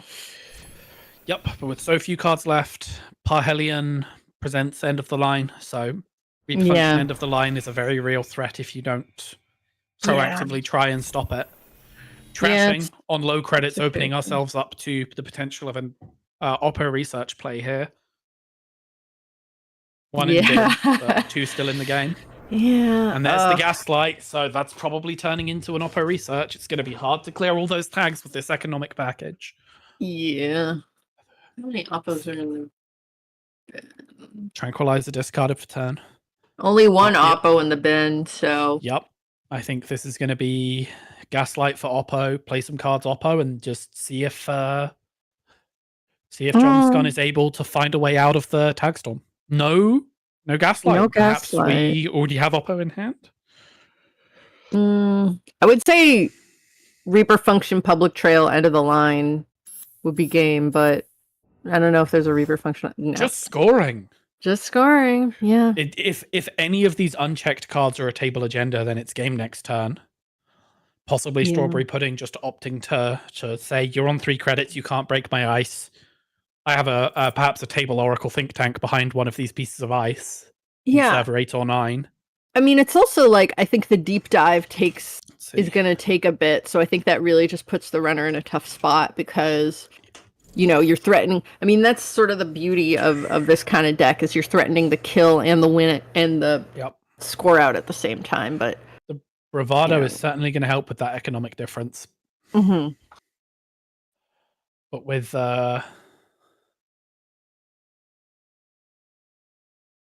with only neither server 8 nor server 9 have been checked this game, which means either one of them does have the potential to be a table oracle that's going to convert to the win here. Touching a send a message from hand. See if we take an ice res. I think there's a world here where you decline it, but no, taking the funhouse. Yeah, this smells like a deep dive turn. It definitely does. We're going to have to hope to see 2 agendas off the deep dive to close the game, and with 3 Beals out, the number of agendas that actually win the game is quite low. I'm imagining this deck is on 3 send a message, 3 Beal, 1 gateway, 3-2, and 2 oracles. That adds up to the right number, I think. End of the line in the bin. Ooh, okay. Just maybe Inside just giving job up on remote. There you go. on R&D even for the setup for deep dive. Yeah, I think maybe they gave up earlier if you're seeing that end of the line in the bin right now. Yep. Be interesting to know when that hit the bin. Okay, we're going to see our deep dive here. We go to 1 credit, and that's game. Yeah, woo! Wow, Cobalt offload pulls it officers. out. Another end of the line still in the deck. So yeah, just fully Yeah. giving up the kill plan. And the Reaper function, yeah, I guess all the agendas were in there, and the second end of the line and the Reaper function were still. Noteworthy, we're seeing the entire deck here. Deep Dive is a hell of a card. Yeah. But seeing the entire deck and seeing 3 agendas tells us that Strawberry Pudding was droughting out a little bit as well. Mm-hmm. Yeah. Interesting to see the off-world offices, perhaps not on the Oracle think tanks then, in this version of the list. Yeah, just I think another game that really could have gone either way, I think. Yeah, But- I mean, would have won next turn. Yeah, it's probably an agenda on the board. Table agenda somewhere. I'm guessing perhaps the as we never saw it, the Gateway 3-2 sat on the table somewhere. Yeah. All right. Well, 7 minutes till the next round starts. Where I think we should. That was win. Where perhaps we should spectate the top table, see who's playing for the win here. Yeah.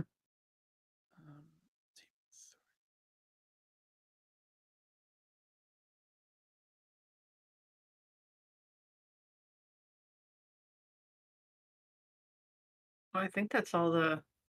Is that everything, or? Yep, that's all the games. So we're just waiting for a minute for the round to end, and I'll pair up the next one.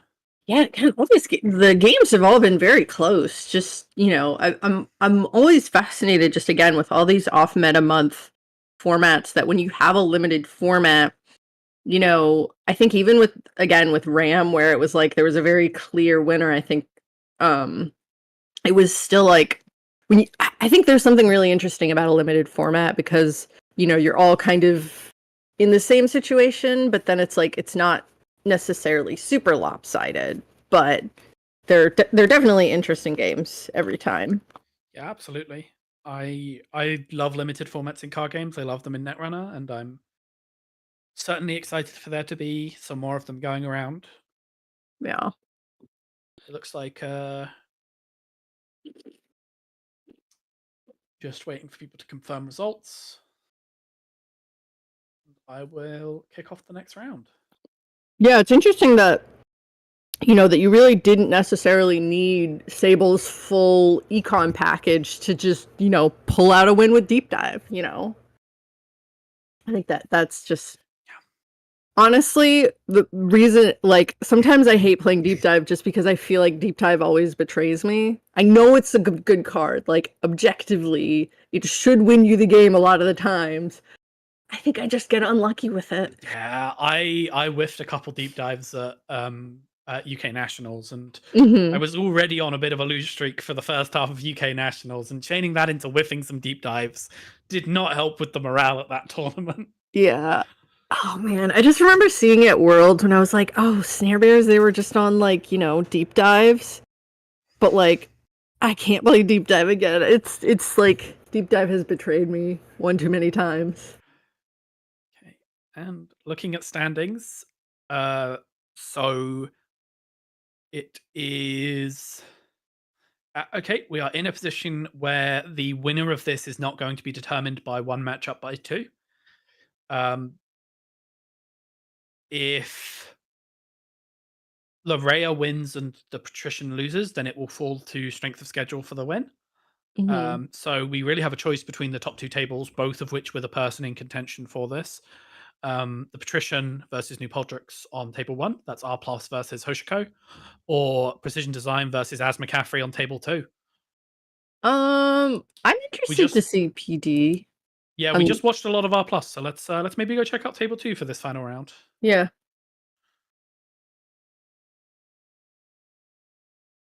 And we can get to it once the rooms are up. The round will be beginning in 4 minutes' time, so not long to wait.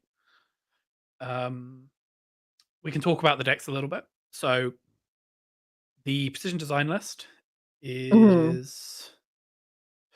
Where are we looking here? We are looking. Araya precision design on Liberation Uprising. Interestingly, Larea on Liberation Uprising for both Corp and Runner. Yeah. Liberation giving you access to some powerful ice like MIC. Gives you wage workers, gives you active policing if you want to go for a more click taxing angle. Uprising, all important for the inclusion of Tranquility Home Grid. Yeah, that's the And econ then- card. Outside of those, that deck builds itself pretty much out of System Gateway and System Update between Yeah. Vitruvius and Skunk Void. Seamless. And then also And, seamless. seamless launch, yep, absolutely. Over on the other side, we are going to be looking at Elgatlander's As build, which is out of Ashes and RWR. Now, I believe that this is a alarm clock, Q loop, just like turbo efficiency, put the cards on the table and win with your massive rig deck. Yeah. And so I mean, it's is it- interesting to see how mean, well it's like- giant rig faces up against defensive upgrades. Yeah, I mean, do you still play like prepaid in a list like that, or do you even need it? I don't know if you do. I think you're just focusing on run economy as much as possible. Right. Yeah, I'm always fascinated by like as a runner, because I feel like there's a lot of value to building a rig as criminal, but on the other hand, it's like with prepaid that does also encourage you to play stuff like Bravado, Dirty Laundry. I mean, you could even theoretically include Carpe Diem in an as deck. I don't know if you always would unless you have to, but yeah. And of course the boomerang. But yeah.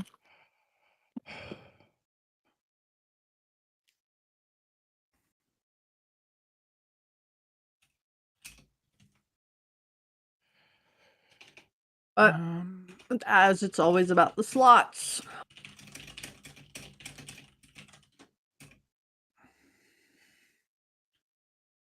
Well, just play more cards.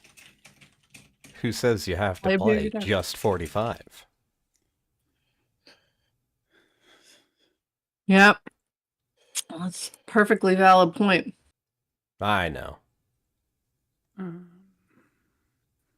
You can play as many cards as you want, really, especially on runner side. I mean, not an infinite amount. No but... one's stopping you.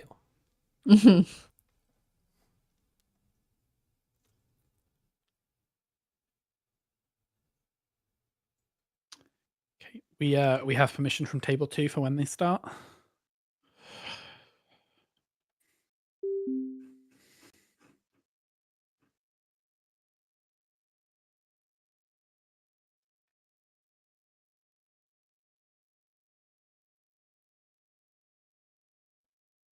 But yeah, it's interesting that, you would choose as over Sable, I suppose, because I feel like maybe it is down to preference, but I think also it gives you a lot more flexibility in terms of what set you choose.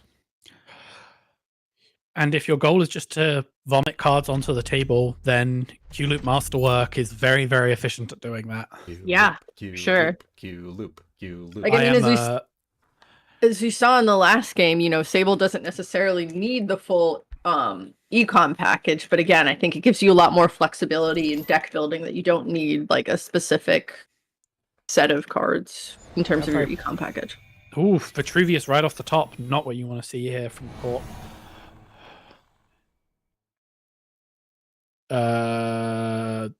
Subroutine's gonna fire here, I would assume. Yeah. Yeah. Yep.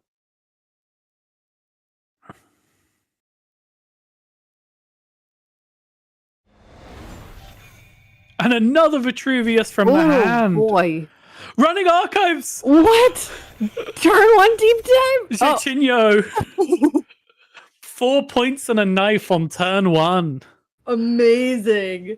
Oh. Amazing. Ah, okay. That is not the position you want to be sat in as Corp right now. Look at that. 3 agendas, turn 1. Lorray is just like, oh, at least it's not deep dive. Mm-hmm. Flip switch giving us some safety for our face check. Mm-hmm. No res and sees a THG. Doesn't trash. Mm-hmm. Valuing the economy more than denying the corp. Loraya digging for an answer, possibly digging for something to jam. Finding ice for R&D, just trying to make sure that the game doesn't bleed out to incidental access for Jorginho runs. And on the reverse side, as digging, you have to assume for that second knife, and the class act going to draw a long way through the deck to try and find it. I think the reason you don't trash the Tranquility there is just because you already have Drafter out, so it's like, okay, you don't want them to reinstall it with Drafter if you have to. Yep. And it's worth noting that this deck is on 6 copies of Knife, so there's 5 to find, and I have to imagine that one more of them has been found so far. That's 3 copies of Wizard's Chest, 3 copies of Jorginho. Yeah. There's the Wizard's Chest. We have another knife down, so it's just going to come down to can we get past R&D? Yeah, and you already have Masterwork and Flip Switch out, so very likely chance you'll be able to get another knife. Loraya going for a push here. You have to assume an agenda, but you also have to wonder, does Gander just ignore it and push for the centrals? And it looks like that's what's going to happen here. Yeah. Boomerang now, does that go on the drafter or is that going on our mystery ice? It's going on the drafter. Okay, we're asserting that the mystery ice is porous. Yeah. Well, I mean, you also just don't want to... Or we're about to inside job it. Yeah, you don't want to let them is. Reinstall that Spin Doctor, get more draw. Inside job through the R&D. No free agendas on this knifing, but... Mm-hmm. Oh, when Jorginho hits the table, we have a third, all 3 knives being presented now. That's the second knife hitting the score area. Popping Wizard's Chest to get a Melandrage, setting up for next turn. Possibly has another Wizard's Chest in hand or the third Jorginho. And it's just going to try and pull off the stab next turn. Well, against PD, you're really just not worried about any of those scary things you would be worried about against Star Plus. It was a spin. It wasn't even an agenda push. It's shuffling just the Spin Doctor back and jamming. Oof. And just desperately trying to build that. Now with Melandrage on the table, not much ice is going to be effective here, especially with the 4 incidental points building up threat 4 off of the Vitruviuses. Yeah, I mean, an MIC can keep the runner out of R&D, I think, or at least keep them from knifing.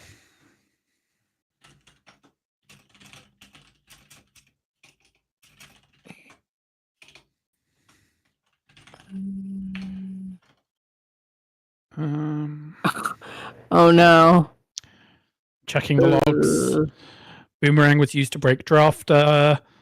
Breach, Seamless Launch, Bravado, Leech.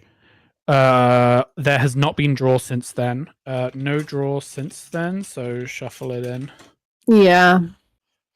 Unfortunate Gander mentioning that they lost all 3 in the previous game, because I feel like that's something you just don't really pay attention to, but yeah. Yeah. Oof. Oh, JNet. Okay. Now drawing, so doesn't have the final knife or final knife out yet, but I do think that cracking the Wizard's Chest for the Melandrage almost certainly worth it, just to ensure you can connect over hoping you can find another way in. Mm-hmm. And keeping it for the final knife. Yeah, or simply pushing the corp to make decisions, but... Okay. Offworld comes out, starting the scoring train that PD is going to hope to be continuing on here. I'm expecting we have a jam, hopefully an agenda jam to keep up the pressure, but we'll see. Grabs back Seamless Launch, jams another card. You have to assume that's an agenda, and now the question is, are you going to try and use your Melandrage to contest the agenda, or are you going to try and pull off stab number 3? We're making runs. Makes me wonder if we've got the third knife in hand. Mutual favor for Cleaver to try and cleave through any barriers. Now, still, cards like Enigma presenting a problem that Melandrige can deal with, but not with 3 face downs.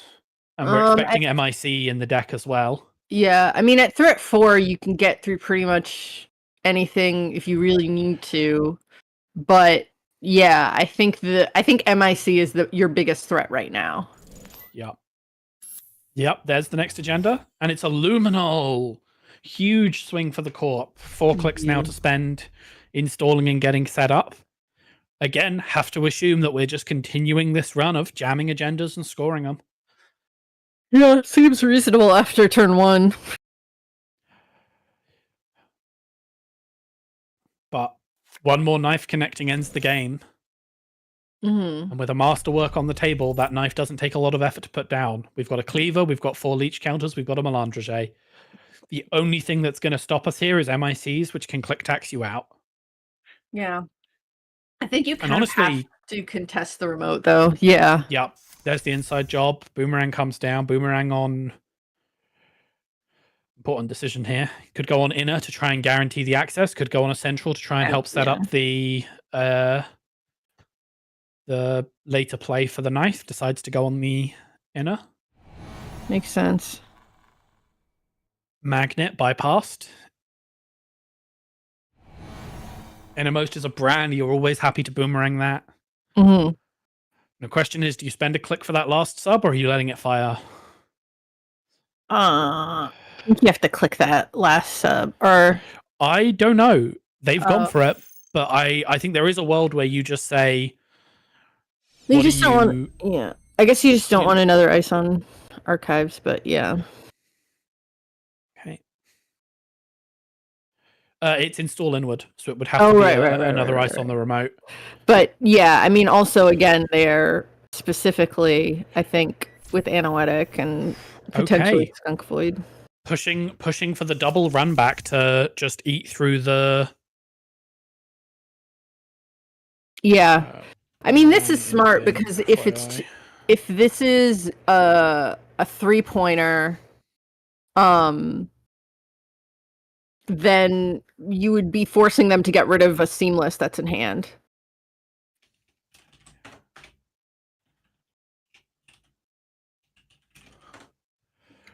So, I think this makes sense here.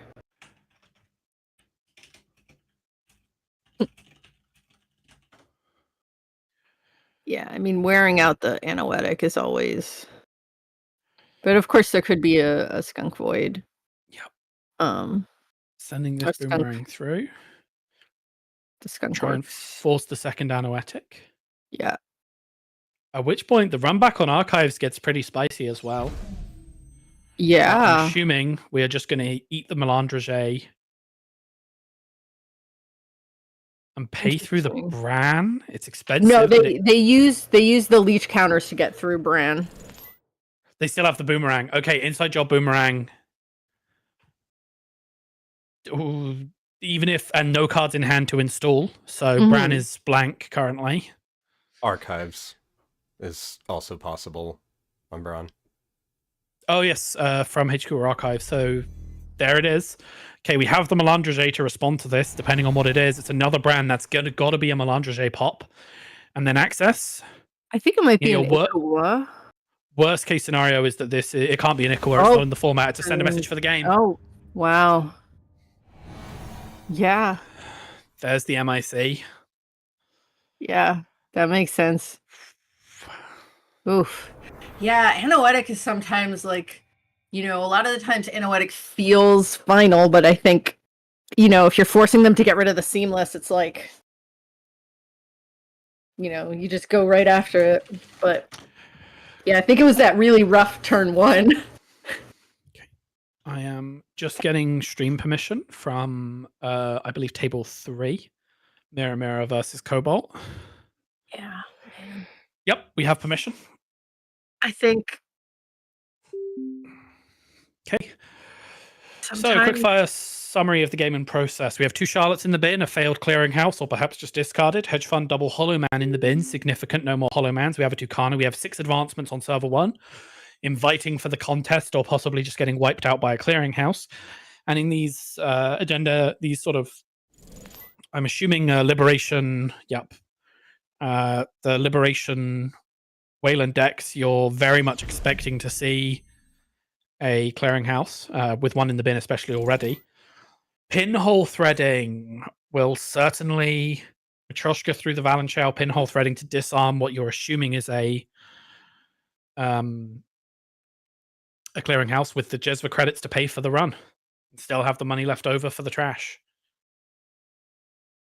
Yeah, again, this agenda suite is very robust. In terms of the last set, just because I think Eminent and Basalt, Slash and Burn, all of those are very good cards for Wayland. And it was a clearinghouse and it is disarmed.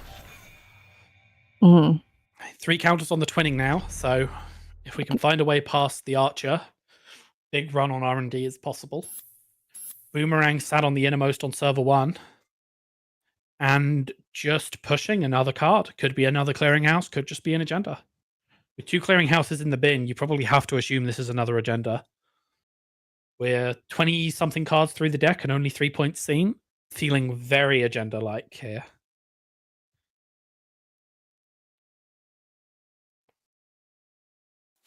Yeah, I mean, BTL is very good at threatening and staying on top of econ in general. And again, you definitely have probably one of the scariest ice suites, certainly. Yes, on Liberation Downfall. So bringing in Winchester from Downfall, basically just taking that Liberation startup deck that created the startup ban list due to how dominant it was. And jamming some stronger ice in it, because that thing didn't have enough strong ice to begin with.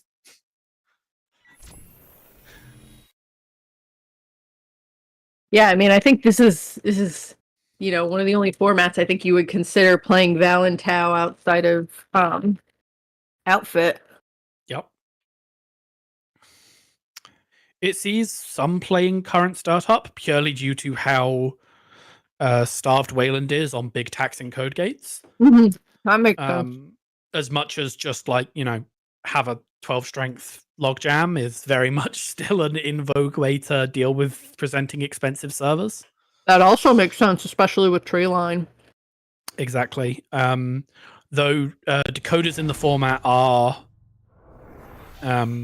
stronger than fractors, so you generally want to rely on those big barriers a bit more. Taking an Atlas from HQ, paying off the investment into the Valenchow run. Not that it was a big investment, with most of the money coming off of double. In fact, all of the money coming off of double Jezva plus bad publicity. Yeah. Yeah, I'm interested to see in Dawn if there's going to be a outfit-like card to support these bad pub ice that you had coming out.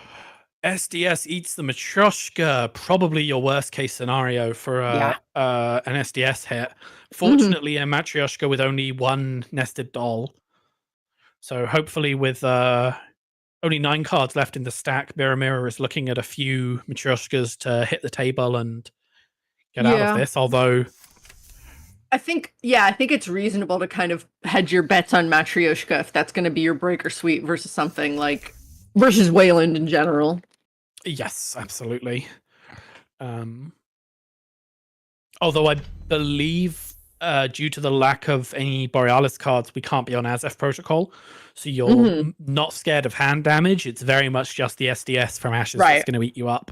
But the SDS will eat up that Matryoshka pretty quickly. Very much so. A jam and an advance, again, could be setting up for pushing another clearinghouse. Could be an agenda. Matryoshka hits the table. Follow-up Matryoshka. Okay, we're now set up for runs again, but still not really in a position to contest what you have to assume is Archer into Pharos. Right. To pay off those twin encounters, though we're going to need to find a way to make that run eventually. Although, to be fair, triple advanced Hordem is also pretty effective against Matryoshka. Oh, very much so. Given the blanket AI denial. I do wonder if the deck is on any backup decoder to deal with that, or if it is just hoping that boomerangs can solve the problem. Though with a boomerang in Double spin bin doctor and bonus.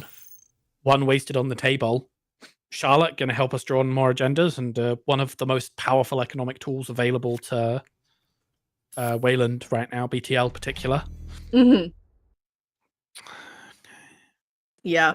BTL Charlotte is fairly powerful. Yeah, I mean, I am curious about what the rest of the Breaker Suite is, because yeah, I mean, Boomerang does technically deal with Hordem. I wonder if it was another unfortunate situation where I mean, it might have just been the corp nullifying it, but again, that JNet silliness of not shuffling back if you hit full break instead of breaking both. Yeah, I'm checking the logs now. It might be too far back to redo it, but yeah. Oh, it definitely is. Uses boomerang to break target tree line. That's the one that's still on the table. So the original boomerang targeted R&D, made a run, approached ice, passed, approached, Yeah. passed, breached, accessed. Yeah, I think that first boomerang was lost to JNet bugs. Oof. Which is going to be very unfortunate. We'll have to see when Evie realizes that, but it was definitely too far back to be able to repair the board state. Yeah, gotta flag that.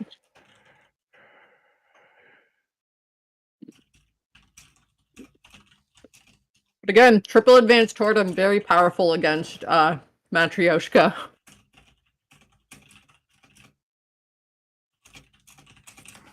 Yeah, I mean, this also was a thing for RAM too, where it was like everyone was trying to play Mammon E3. Sure enough, triple advanced Totem is a very powerful AI tech. Especially if they have to face check it. Jeez, it's like 4 credits, and then you add 1 card from to HQ from R&D. Like, you just literally get a card. That's honestly, like, yeah.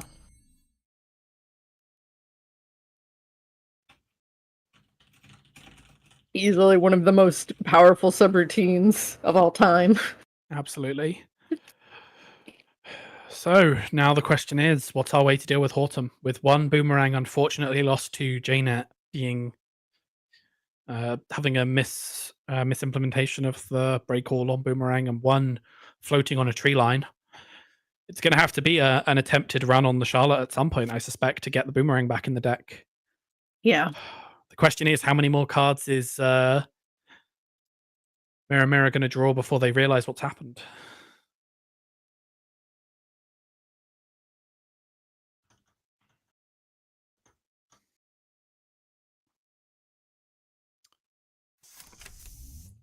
Yeah. What is your what breakers do you have access? I mean, you still do probably have one inside job. I think with only 4 cards left, if a breaker was going to hit the table, it would have by now. I think this is just a pure Matryoshka boomerang build, which is really unfortunate. Yeah. Given the boomerang error on JNet. Yeah. Yeah, I mean,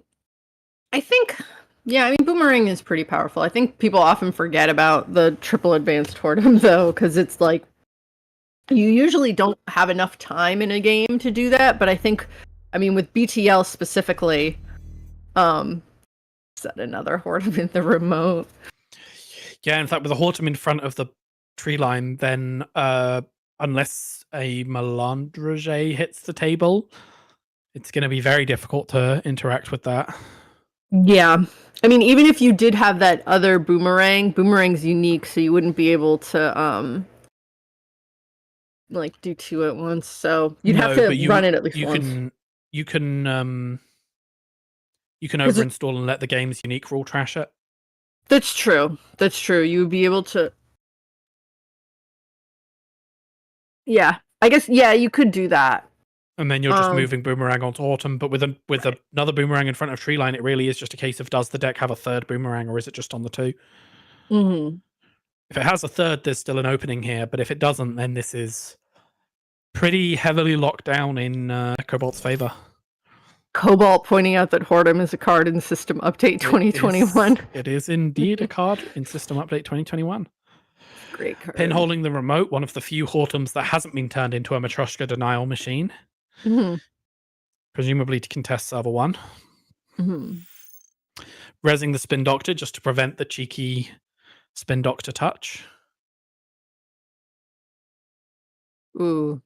And it's an SDS. That'll be game sooner or later, unless another boomerang can be found. Mhm.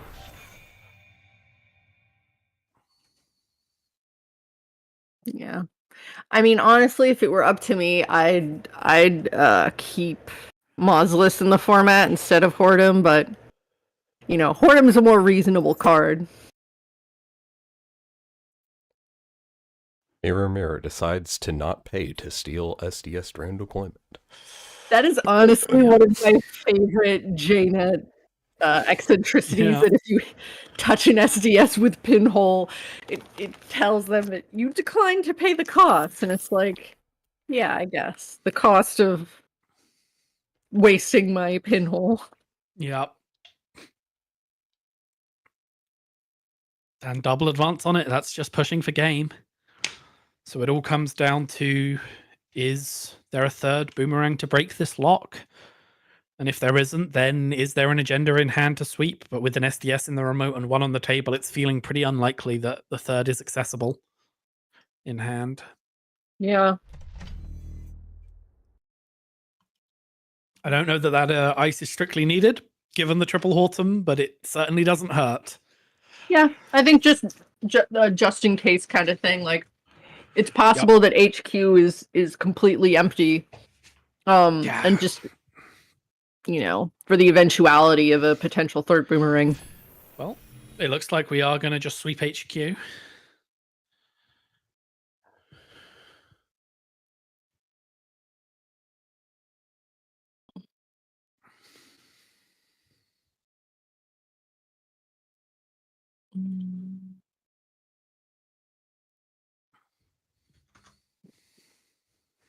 Yeah, I mean, Hortum's Hortum's a fantastic piece of ice. I always like to include Hortum when I can, even it's just that again, the anti-AI thing is just a little bonus. But I think again that is easily one of the most powerful subroutines of all time. Yeah. Take some cards. Take it. Just whatever you want. Get it out of R&D. Oh, There's one agenda. I will never. Unless. Go ahead. Unless there's a run back and another card, but no, we've seen everything now in HQ. HQ is now clean. Yeah. So unless it's a face down in archives, I think that's game. Yeah. I mean, you can always test server 1 just to make think sure. You have to check, because if it is a Pharos, you can get in. Mm-hmm.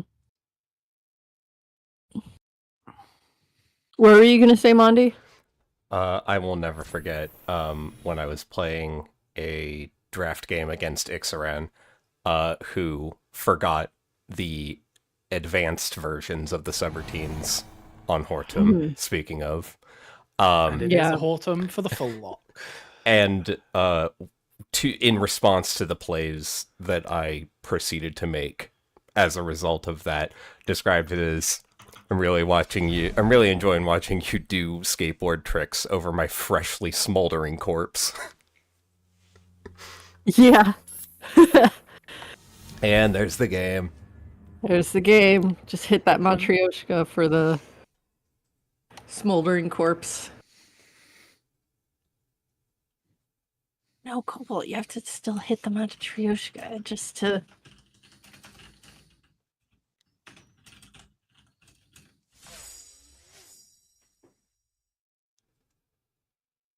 Yep, that's the clean hand.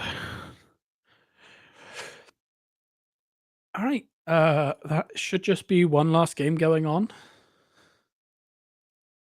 Let me go and see. And it just ended as well, so that is the whole tournament, I believe. Woo! Woo! Let's get these results plugged in. That is a runner win by scoring on the final table. Yeah. And a corp win by scoring on table 3. I mean, really just some fantastic close games here. And I mean, yeah. And also a lesson in checking your game logs to make sure that JNet is doing what you needed to do. Boomerang gave you back your card. Yeah. Yeah, unfortunately too far back for it to be a repaired board state. Yeah, I think sometimes with JNet you just kind of aren't necessarily paying attention, so it's like Yes. you have to be in the know, but definitely needs to be flagged. Very easy one to miss. Yeah. I mean, especially since there were a lot of criminals playing. Yep. Yeah, so I guess let's do a quick overview of the meta for this. So we saw 3 NBM players all on R+, 2 Thuls, 2 BTLs, 2 Obs, a Miramorph, a Harspyroid, and an Ampere. We saw 3 Sables, 2 Hashikos, a Sebastian, 1 Arisana, 1 Dow, 1 Az, 1 Zaya, 1 Kit, and 1 Steve Cambridge. So actually a very diverse pool of players. No PE. No PE at all, which I was surprised by. I think there's a very competent PE grinder deck that you can build with Anemone and Prana Condenser. No Jinteki, you mean? Yeah, personally. Well, no Jinteki at all, but I think PE would be the best. There is an Atea Glacier that you could assemble, but right. Definitely I would lean on PE. I know there's also an RH kill combo deck that's fairly viable. Mm-hmm. When I was looking at the sort of bones of what you can assemble for this format, I think this is definitely a format that I'm going to run again, and I'm excited to see how more results go for this. Mm-hmm. So to that end, I wonder if it was just because for me, looking at the PE, like just having a sting kill, pretty reasonable. Yes. So with that, I'll say congratulations to our top 4 on Elgatlander, New Poldrex, Larea, and the Patrician. The first 3 of those on 12 points divided by strength of schedule. In fact, in one case, divided by extended strength of schedule. And a hearty congratulations to our top placed winner in the Patrician with a single loss on R+ and undefeated on Hashiko. Nice. Hoshiko's still OP. Congratulations to all of the players for some really, really fun games to watch. Yeah, absolutely. Outside of the final results, the games have been incredible. Some very, very, very enjoyable games to watch across all of the tables and all of the decks. And hopefully everyone who turned out had a lot of fun and had a great time. As Off Meta Month is there to provide fun and entertainment while we wait for a new format. We don't get fun and entertainment the rest of the year. We suffer. Well, the new format is coming out in just a few days now, right? 26th? The 26th. Speaking of which, are decks going to... Well, oh no. Never mind. Sorry. Go on. Yeah. So it'll be Thursday the 26th. We will have a new standard format in time for Christmas, so everyone can look forward... Well, just after Christmas. So everyone can look forward to that as a Boxing Day present for everyone. Mm-hmm. Except maybe for the R+ players who... And the Shapers. We're fine. That's our secret. Trick Shot isn't even that hard to replace in the decks. But we'll see how it goes. I think it's definitely going to be an interesting new meta. And with district season just around the corner, all the districts announced recently. So hopefully with Off Meta Month coming to a close with the final event next week, Time Traveler, definitely one to turn out for, where people are going to be playing decks from across the history of the game, picking the date and time that they think Netrunner was at the most powerful between ban lists and set releases, pitting those decks against each other with an asterisk of there is a single banned time period of, if I recall correctly, the time SVA was legal, because nobody wants to play that against people playing SVA decks. Interestingly enough, that time period was less than 2 months. Yep, it's not a long time period, but it is the only time period that has been completely axed. So there is certainly going to be some very powerful showings of decks that were both known historically and discovered by looking back at the card pool with the knowledge we have in hindsight. I will not be surprised if there might be another edition, simply because I know that when PU was legal, it was absolutely miserable, but so far that's the only one is the SVA deck. Yeah. I mean, it all depends on the power level of the format that it existed within as well, because you have to keep in mind that there are going to be some very strong endurance decks on the runner side, and Let's just say there was a time when Breach Dome was not banned. Shock was still legal. And PU was kind of horrible to play against. There's going to be some very powerful decks showing up, so that'll definitely be one to tune in for. Thank you, everyone who tuned into this stream. It's been lovely commentating for 5 out of your 6 rounds today. And yeah, hopefully I'll be running some more Restart sometime next year. Looking forward to it. Looking All right. forward to that. Anything else you want to promote, plug before we say farewell? Drink some water. Yeah, water's Be kind good. to yourself. Netrunner is a game we play with our bodies. Netrunner is a 2-player asymmetric card game set in a cyberpunk dystopian future in which one player plays as the corporation or corp. Computer running, etc., etc. During these trying times, just be kind to yourself. And to others. Yes, and to others. That's the one that we don't need to tell you about. Be kind to yourself. Remember that. Yeah. But also be kind to others. But also be kind to yourself. All right. I'm signing off then. Have a good time zone. Thanks for joining us, everyone. See ya. Bye.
Controlling the masses.